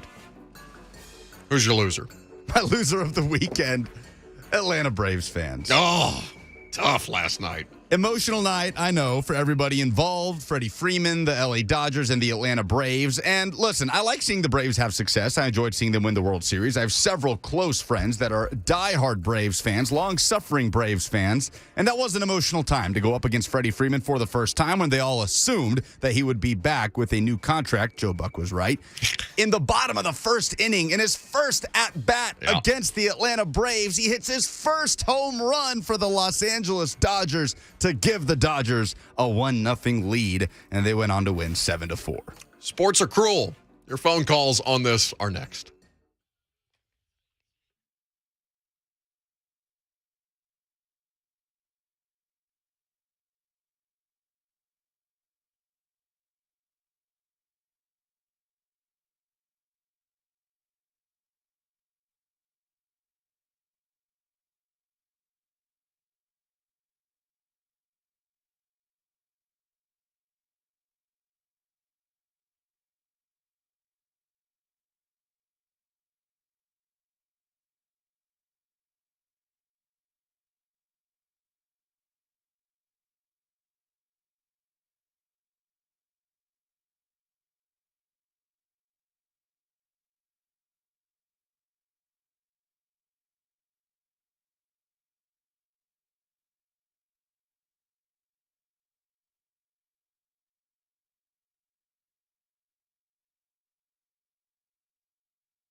Welcome back. Show moving fast on a Tuesday. We're happy to have you here.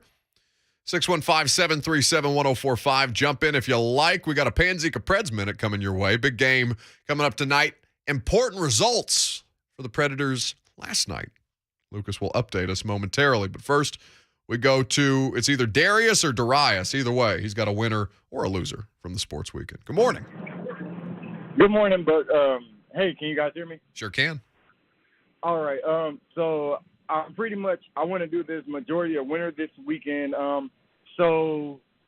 know the whole thing with the fan control football league was dominated by Terrell Owens making a catch at the end of the game, but there's a little story to that. So if you didn't know, there was a guy who threw him the ball. The guy that threw him the ball is my cousin, Laquan Horton, and I just want to say that I'm absolutely proud of him and that he actually has a chance to play professional football for a league. Local product here from Stafford High School.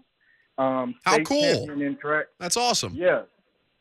So I just wanted to say that's my winner of the weekend is that my cousin got the chance to throw a touchdown pass to Terrell Owens, which not a lot of people get to do. That's my winner of the weekend. And I guess if I have to throw a loser, I'm a Braves fan and a Grizzlies fan, so Oof. I'll let you. But I really just wanted to highlight my cousin as the winner of the weekend, man. So I appreciate you guys, and it's nice talking to you. I'll hang up and listen. As you should. Congratulations to your cousin. That's why the USFL clip pissed me off so much. People just trying to have an opportunity to get paid to play football, and that's the kind of silliness that you're gonna end. I mean, potentially not. We don't know if how many more opportunities he'll have at the USFL level, but like those kind of moments, like the opportunity to throw a touchdown pass, and it's fan-controlled football, whatever. It's professional football. You just throw a touchdown pass to Terrell Owens. That's badass.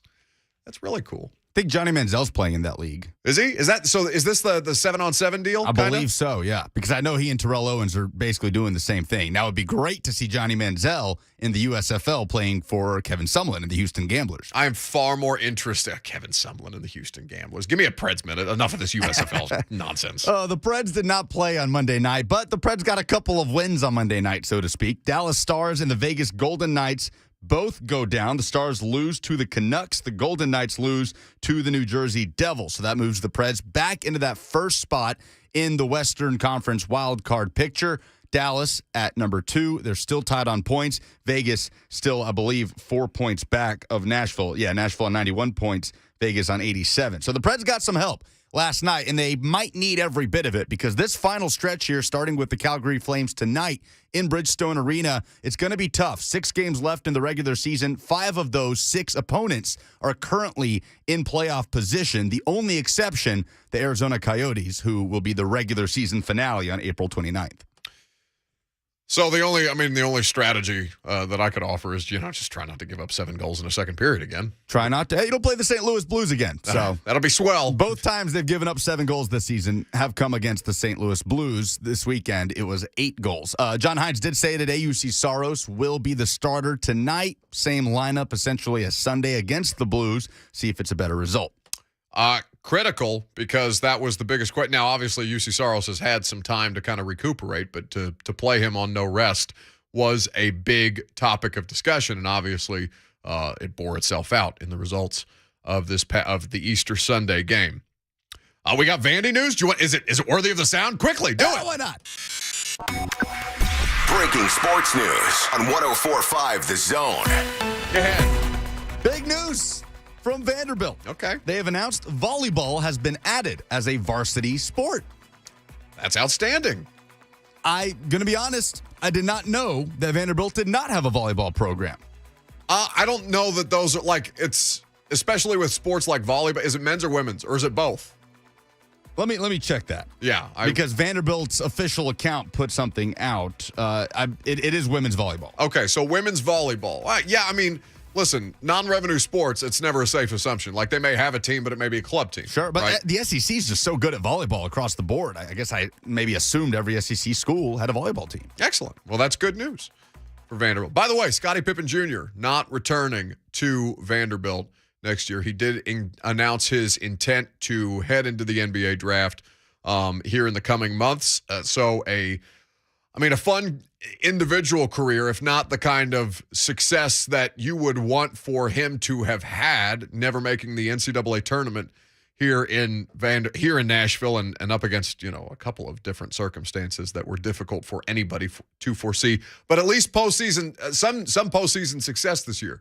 Advancing in the NIT. That's a legitimate step, even if you have higher expectations for Vanderbilt basketball, men's or women's. Certainly left the program in a better spot than how he found it. Indisputably. So congratulations to Scotty on a fun college career and continued health and success in the pros. Want to get into a conversation that I saw being had yesterday about a Titan star receiver and how people are receiving his behavior. Tell you what that situation looks like coming up next.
It is 12:01. Good afternoon. I'm Lucas Panzica. The Titans offseason program officially started on Monday. No star receiver A.J. Brown present as he removed the word Tennessee from his Twitter bio, seeking a contract extension. ESPN's Dianna Russini joined the Buck Reising Show earlier today at about 10 o'clock, saying she believes A.J. Brown will be a Titan for a long time and that he will have his first deal done before other receivers seeking a new contract, including Deebo Samuel and Terry McLaurin. You can catch that whole conversation on the 104.5 The Zone podcast network. Had another market shift in the NFL on Monday as Browns corner Denzel Ward agreed to a 5-year extension worth over $100 million, $71 million of it in guaranteed money. Ward surpasses Jalen Ramsey as the league's highest paid cornerback. Some Tennessee recruiting news as the Vols grabbed a commitment from a local product in Riverdale outside linebacker Caleb Herring of the 2023 class. Herring is the number one prospect in the state of Tennessee for his class, according to 247 Sports, and the number 8 edge rusher in the country. His older brother Elijah already on campus as a linebacker on Tennessee's roster, also out of Riverdale High School. Huge game tonight in Bridgestone Arena as the Preds playoff push continues with 6 games left, hosting the Calgary Flames. Preds got some help on Monday as the Stars and Golden Knights both fell. That allows Nashville to move back into the first wildcard spot in the Western Conference. Puck drop tonight is at 7 p.m. For all your foundation repair and waterproofing needs, visit USSTN.com. Breaking news at once on your home for the Titans and Vols. This is 104.5 The Zone.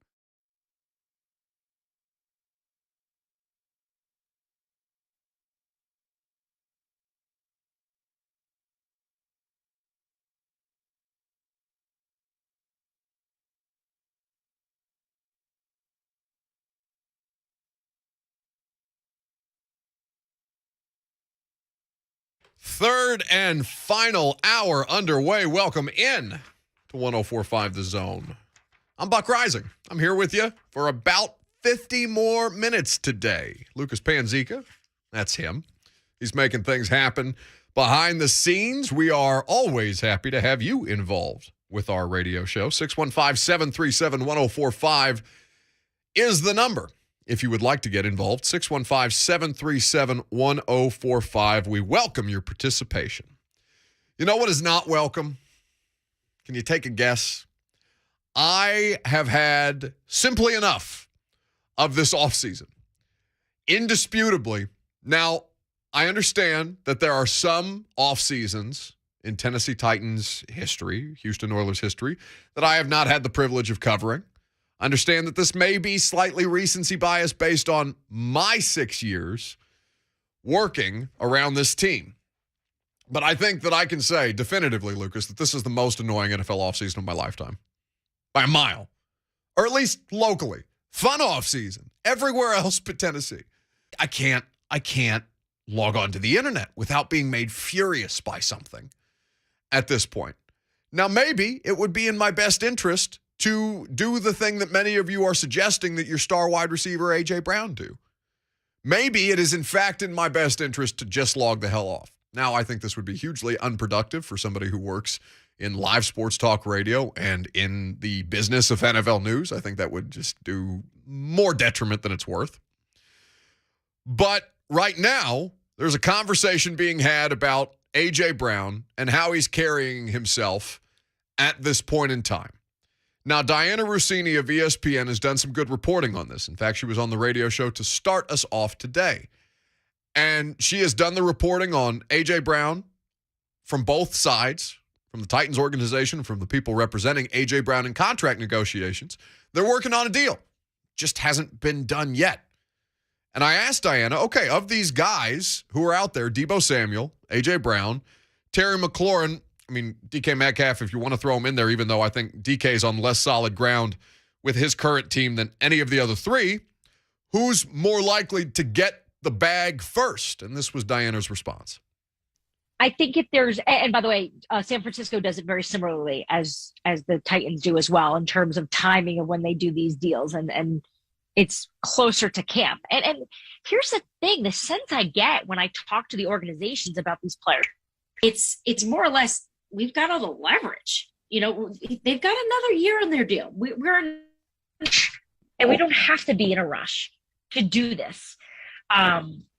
So they're going to take care of the things they need to take care of, stay focused on the draft, and get to it. But I do think the good news in all this, if they're of those, if this is just my opinion based on Debo and Terry and AJ and DK, the one that gets done first, I actually think will be AJ Brown. I think that deal, because they're already moving on it. It's really just because I'm looking at it as a race. Yeah. They're at least having conversations, where in Washington, they're not doing that yet. And it just seems a little fishier to me compared to where I feel like in Tennessee, both camps I've spoken to, it seems cleaner. It seems clearer, and it's going to get resolved. You got to figure the Titans would probably love for AJ to stay off social a little bit. I understand he's trying to express some of his frustrations, and, we've seen so much growth from him over the last few years. I mean, you've been around him a lot. I've been around him, and he's just such a different person than he was when he first started playing in the NFL. And I almost feel like what we're seeing with Baker Mayfield as an example of, I think when you become too emotional and you share it, it hurts you rather than helps you.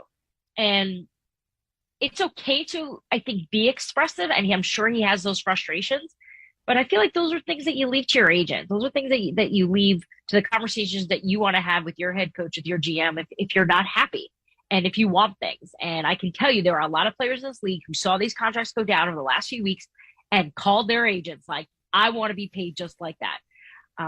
So we'll see how much longer he'll drag it on social, and because I know it keeps fans on their toes for sure. That's Dianna Russini on the radio show earlier. A lot of great insights and analysis. Of course, if you missed any of that interview, you can check it out in our podcast. Simply search the Buck Reising Show wherever it is that you choose to listen to podcasts. So, a lot there, right? AJ's closer than any of them, just because there's clarity, even as you may be distraught by the fact that AJ Brown is tweeting about this. God forbid. What are you going to do?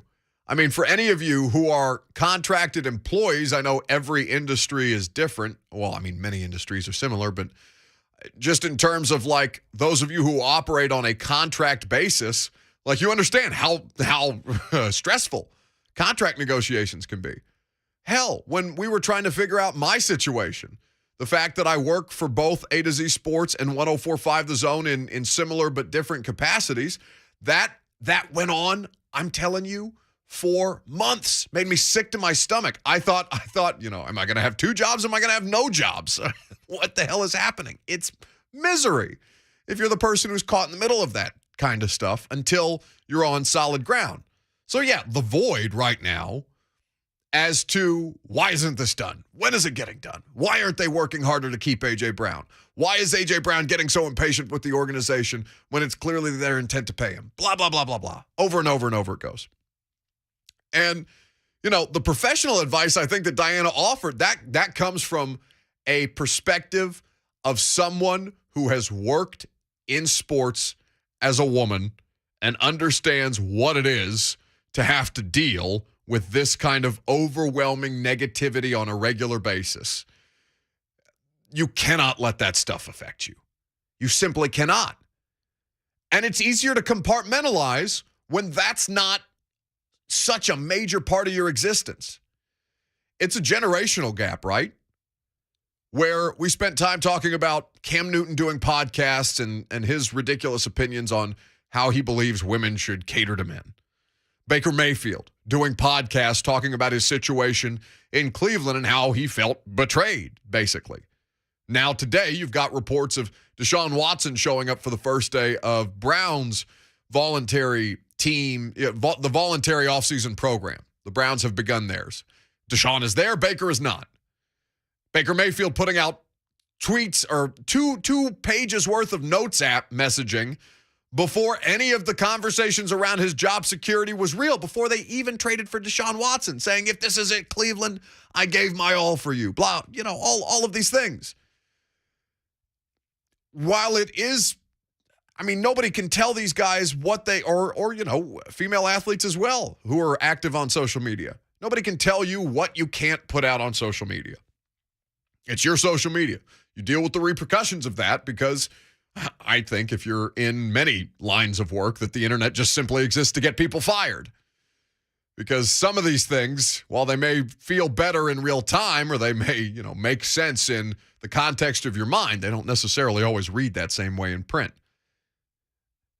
AJ is working through that right now. And Lucas put in the way that we prepare the show, it's blocked off by segment, and all it says in this segment that we're currently in the middle of now that Lucas prepared this morning was, is AJ a diva or is he just 24 years old?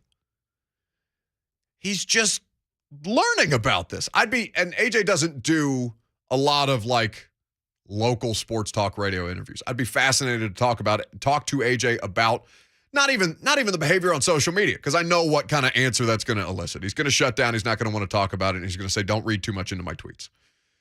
I want to ask him what he's learned about the business of football from all of this, because it seems like he's exposing us all to the raw emotion of what something like this looks like when you're going back and forth on, the difference of, am I going to make, let me look at AJ's contract situation right now. So AJ Brown's rookie deal. You want to take a guess, Lucas? 4-year deal as a second-round pick.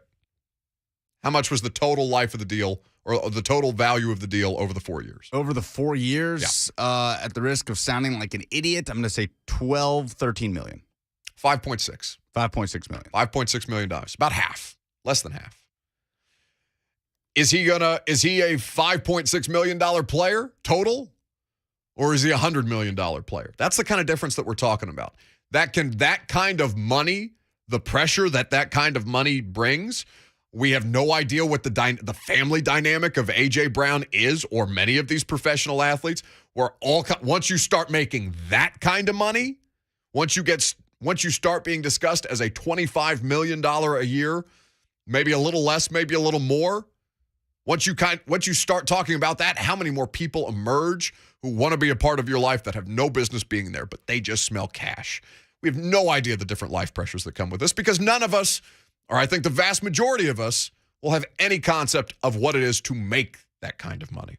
So your phone calls are welcome on this, 615-737-1045. But honestly, there's something about the A.J. Brown situation that's pissing me off more. We're going to take your phone calls on this, and I'll tell you what that thing that's stuck in my side just like somebody shoved a butter knife between my ribs.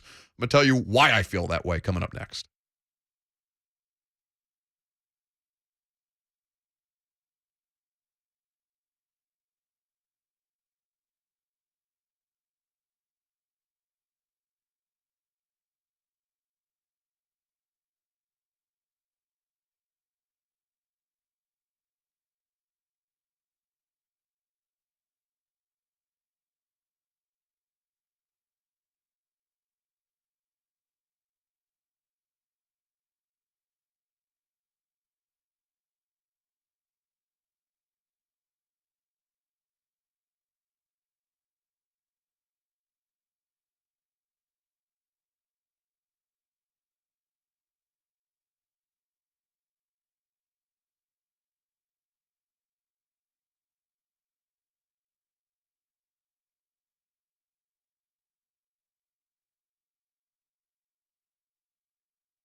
The Buck Reising Show is powered by Spring Hill Heating and Cooling. Visit springhillac.com.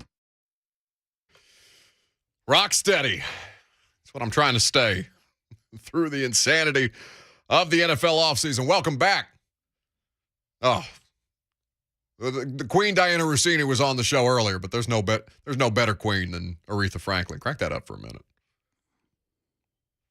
A little soul on a Tuesday afternoon. Did you see the movie about Aretha?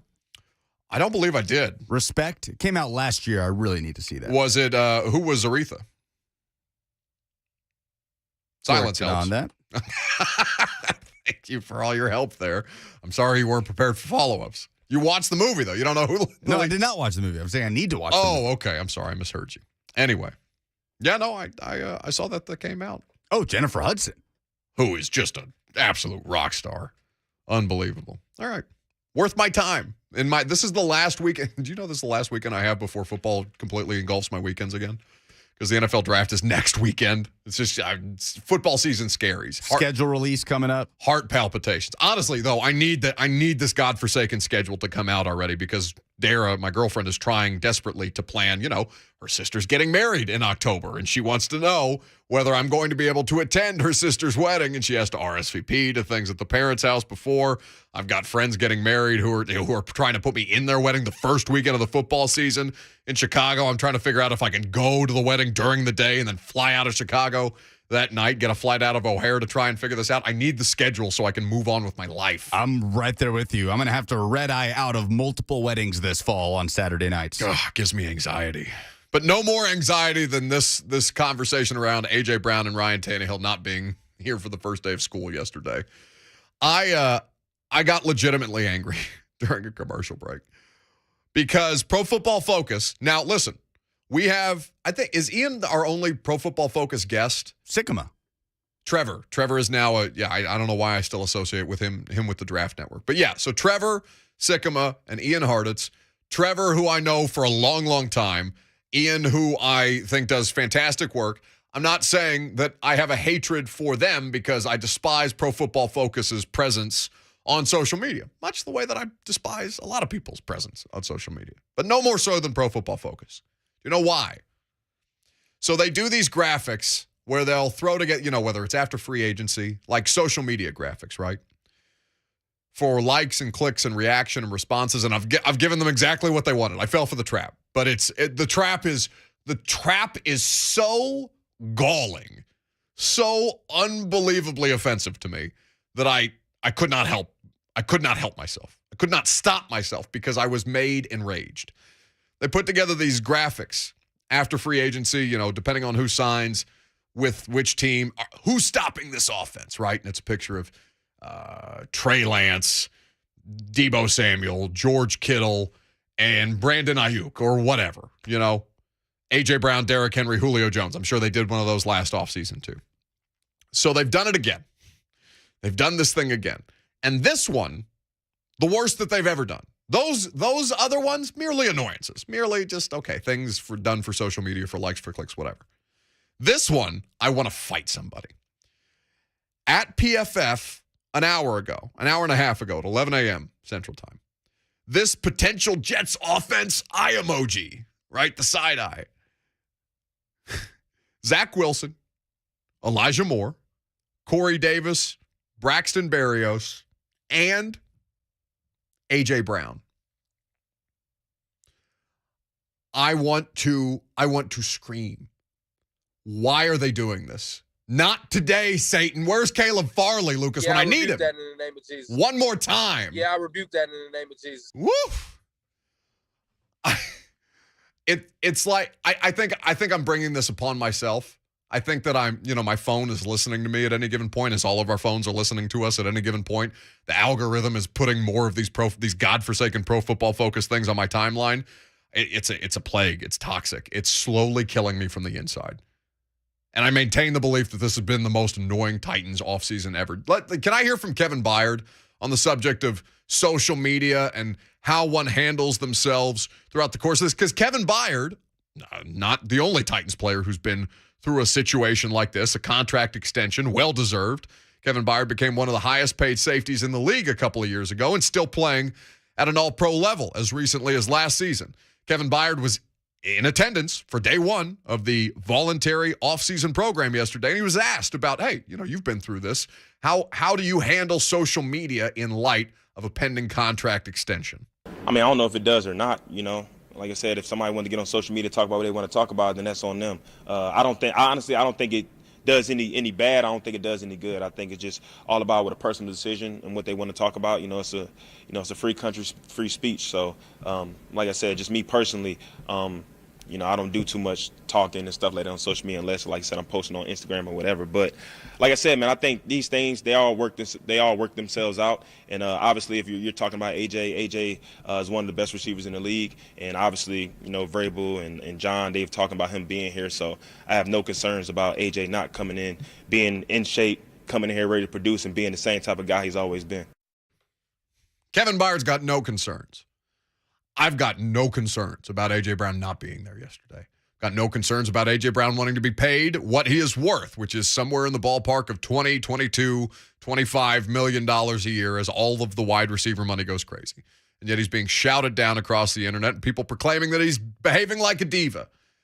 By the way, we just played a diva coming back from commercial break. Aretha Franklin is a diva. I'm a diva. A.J. Brown is not a diva. A.J. Brown is 24 years old and has social media. Ridiculous. Buffalo is calling us today from Mount Juliet. Much like the creature of his name origin, he likes to roam around the state. Hello, Buffalo.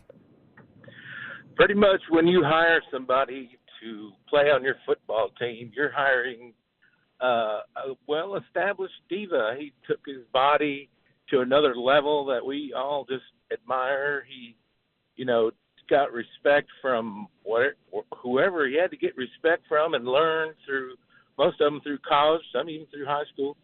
You're a diva if you've made it to the NFL. And really, as far as, with the social media, it's just flash, really. That's just people's style, if you will. Some people are just put their nose to the grindstone and go, and other people want a lot of flash. Y'all have a good day. Thanks for the call, Buffalo. Safe travels. 615-737-1045. I mean, I don't care. Not about what Buffalo just had to say, but the concept of diva.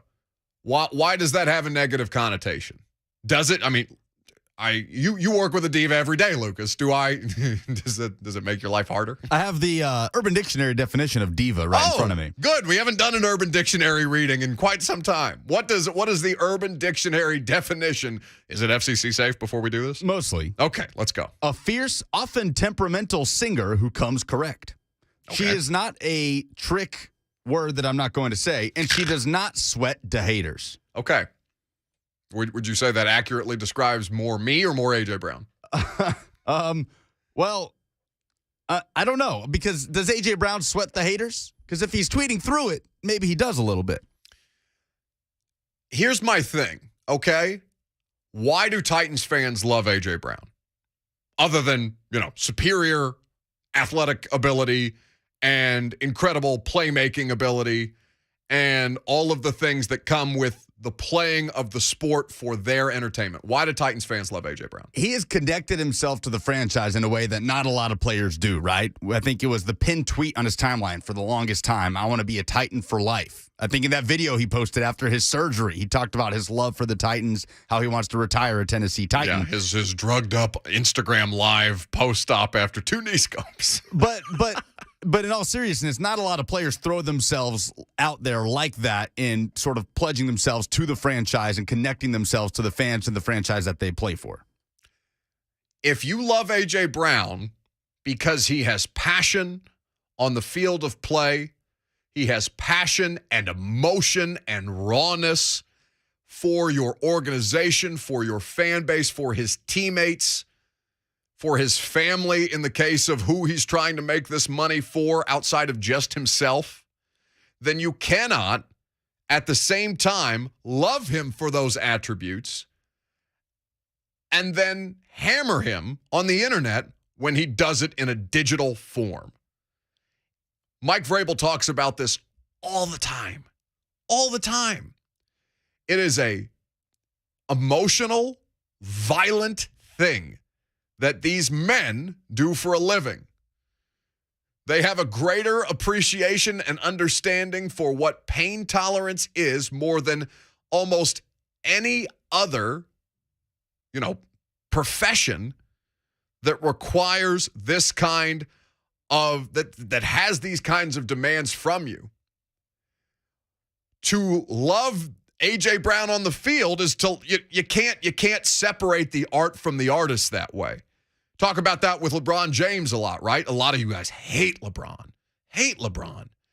And whatever. I don't care how people feel about LeBron James the person, right, wrong, or indifferent. I like the artist that is LeBron James, nearly 40 years old, 18 years in the league, and still damn near able to get his hands on the scoring title, even if he's couch tweeting the playoffs in the NBA the way the rest of us are. Because he's such a great watch. A.J. Brown is the same in that way. I don't understand why you want, and again, I said this many, many times throughout the course of the first hour. I'll repeat it. It's a public service announcement. This is not the majority of you who are behaving like children on social media with your favorite athletes, but there is a segment of the population that is, and I want to eradicate it, or at least, make them delete their accounts. Maybe not anything as extreme as eradicate. What are you holding up there in victory? What was that? Cake.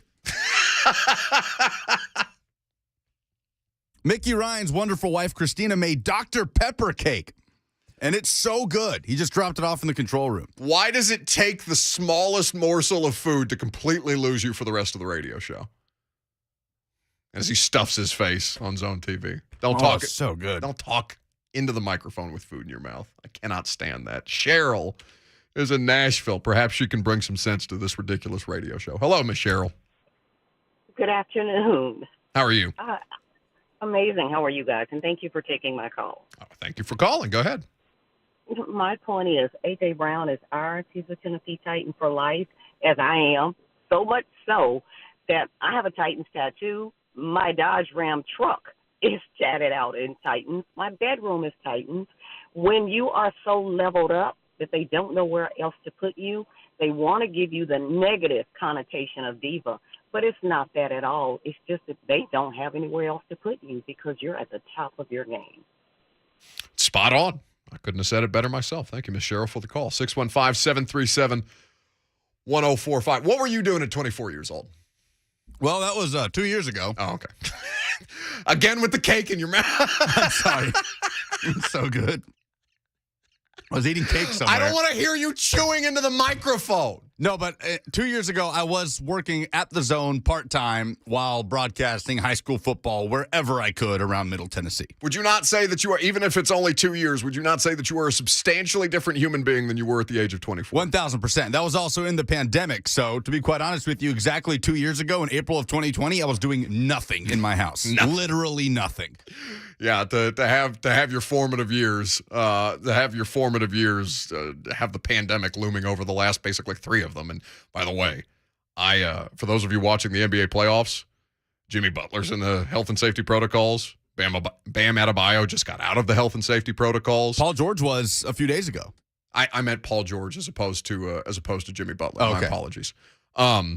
This stuff is looming back over sports, and it does not make me very happy at all because I think this is going to have some kind of impact on the basketball postseason in ways that I don't want to deal with. But anyway, the A.J. Brown stuff, it will resolve itself. It will. Truly it will. And for people like Deebo Samuel, I want you to hear from one of these guys. Lucas, play the audio of Deebo Samuel. We did it yesterday too, but I think it's worth putting back out there the idea that Deebo Samuel, another one of these talented young stud wide receivers who is in line for a contract extension in the very near future, he's getting racist comments hurled at him on social media and death threats. This was Deebo Samuel, the 49ers wideout. All y'all fans is in the DMs and death threats and racial stuff. Like, that don't bother me, bro. It don't.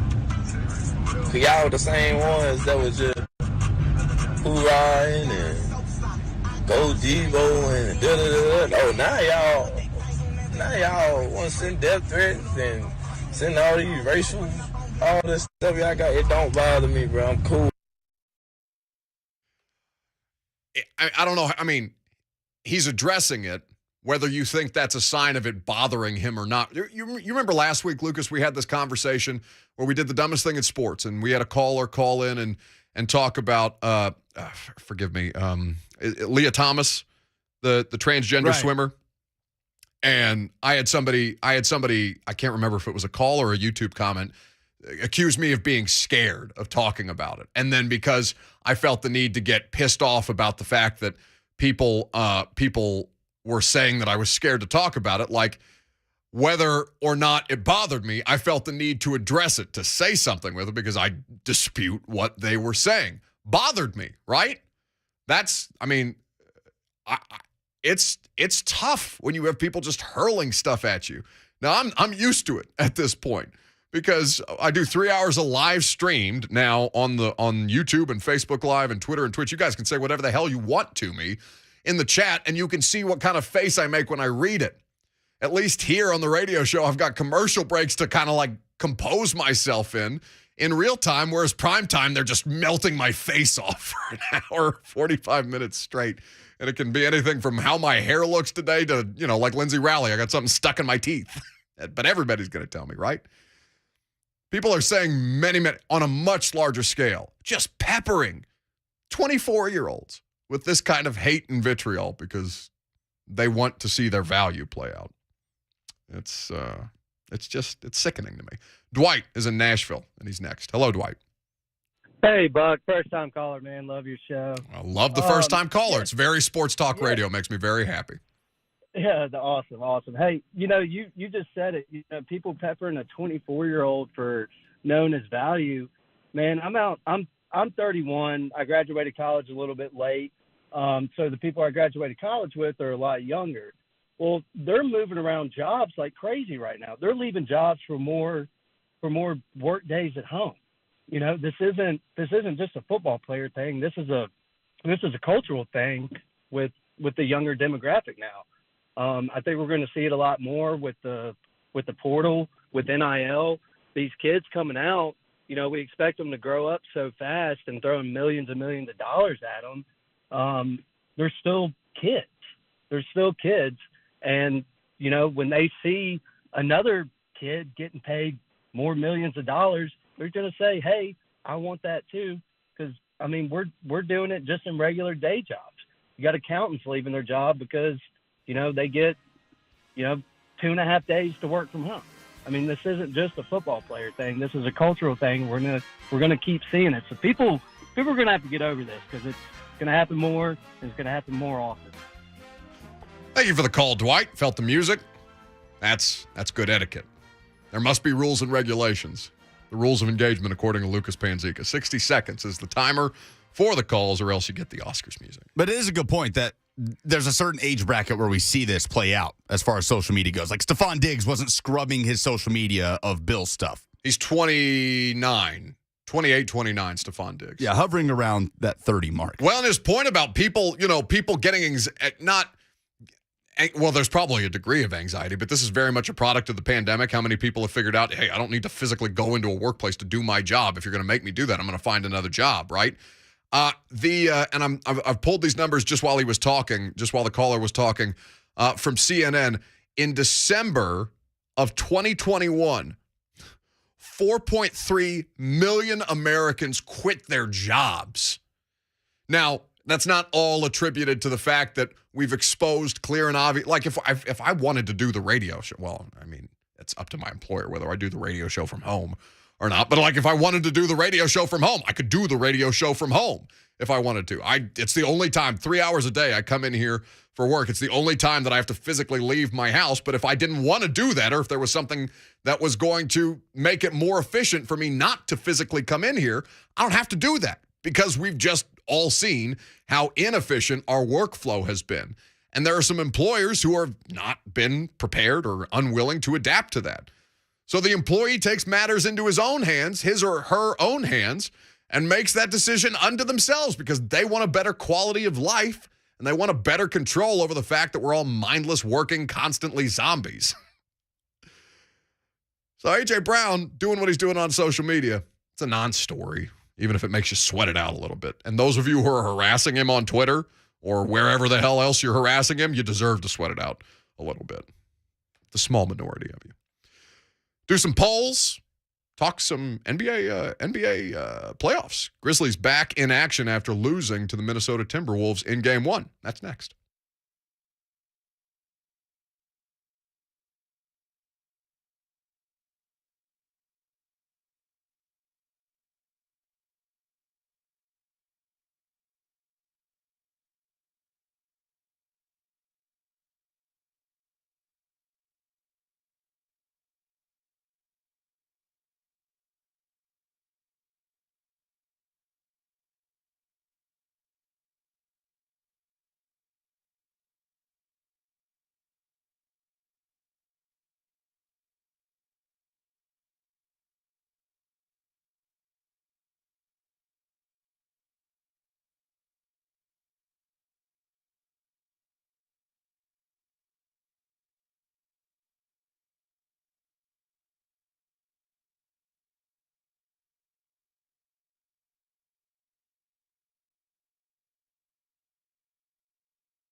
Okay.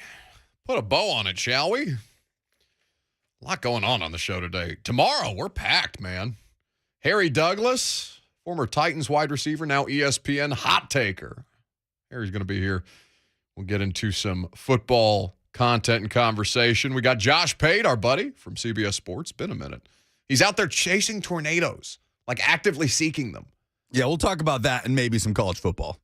And maybe some college football. He had a really, really great Late Kick podcast on, I think it was Friday.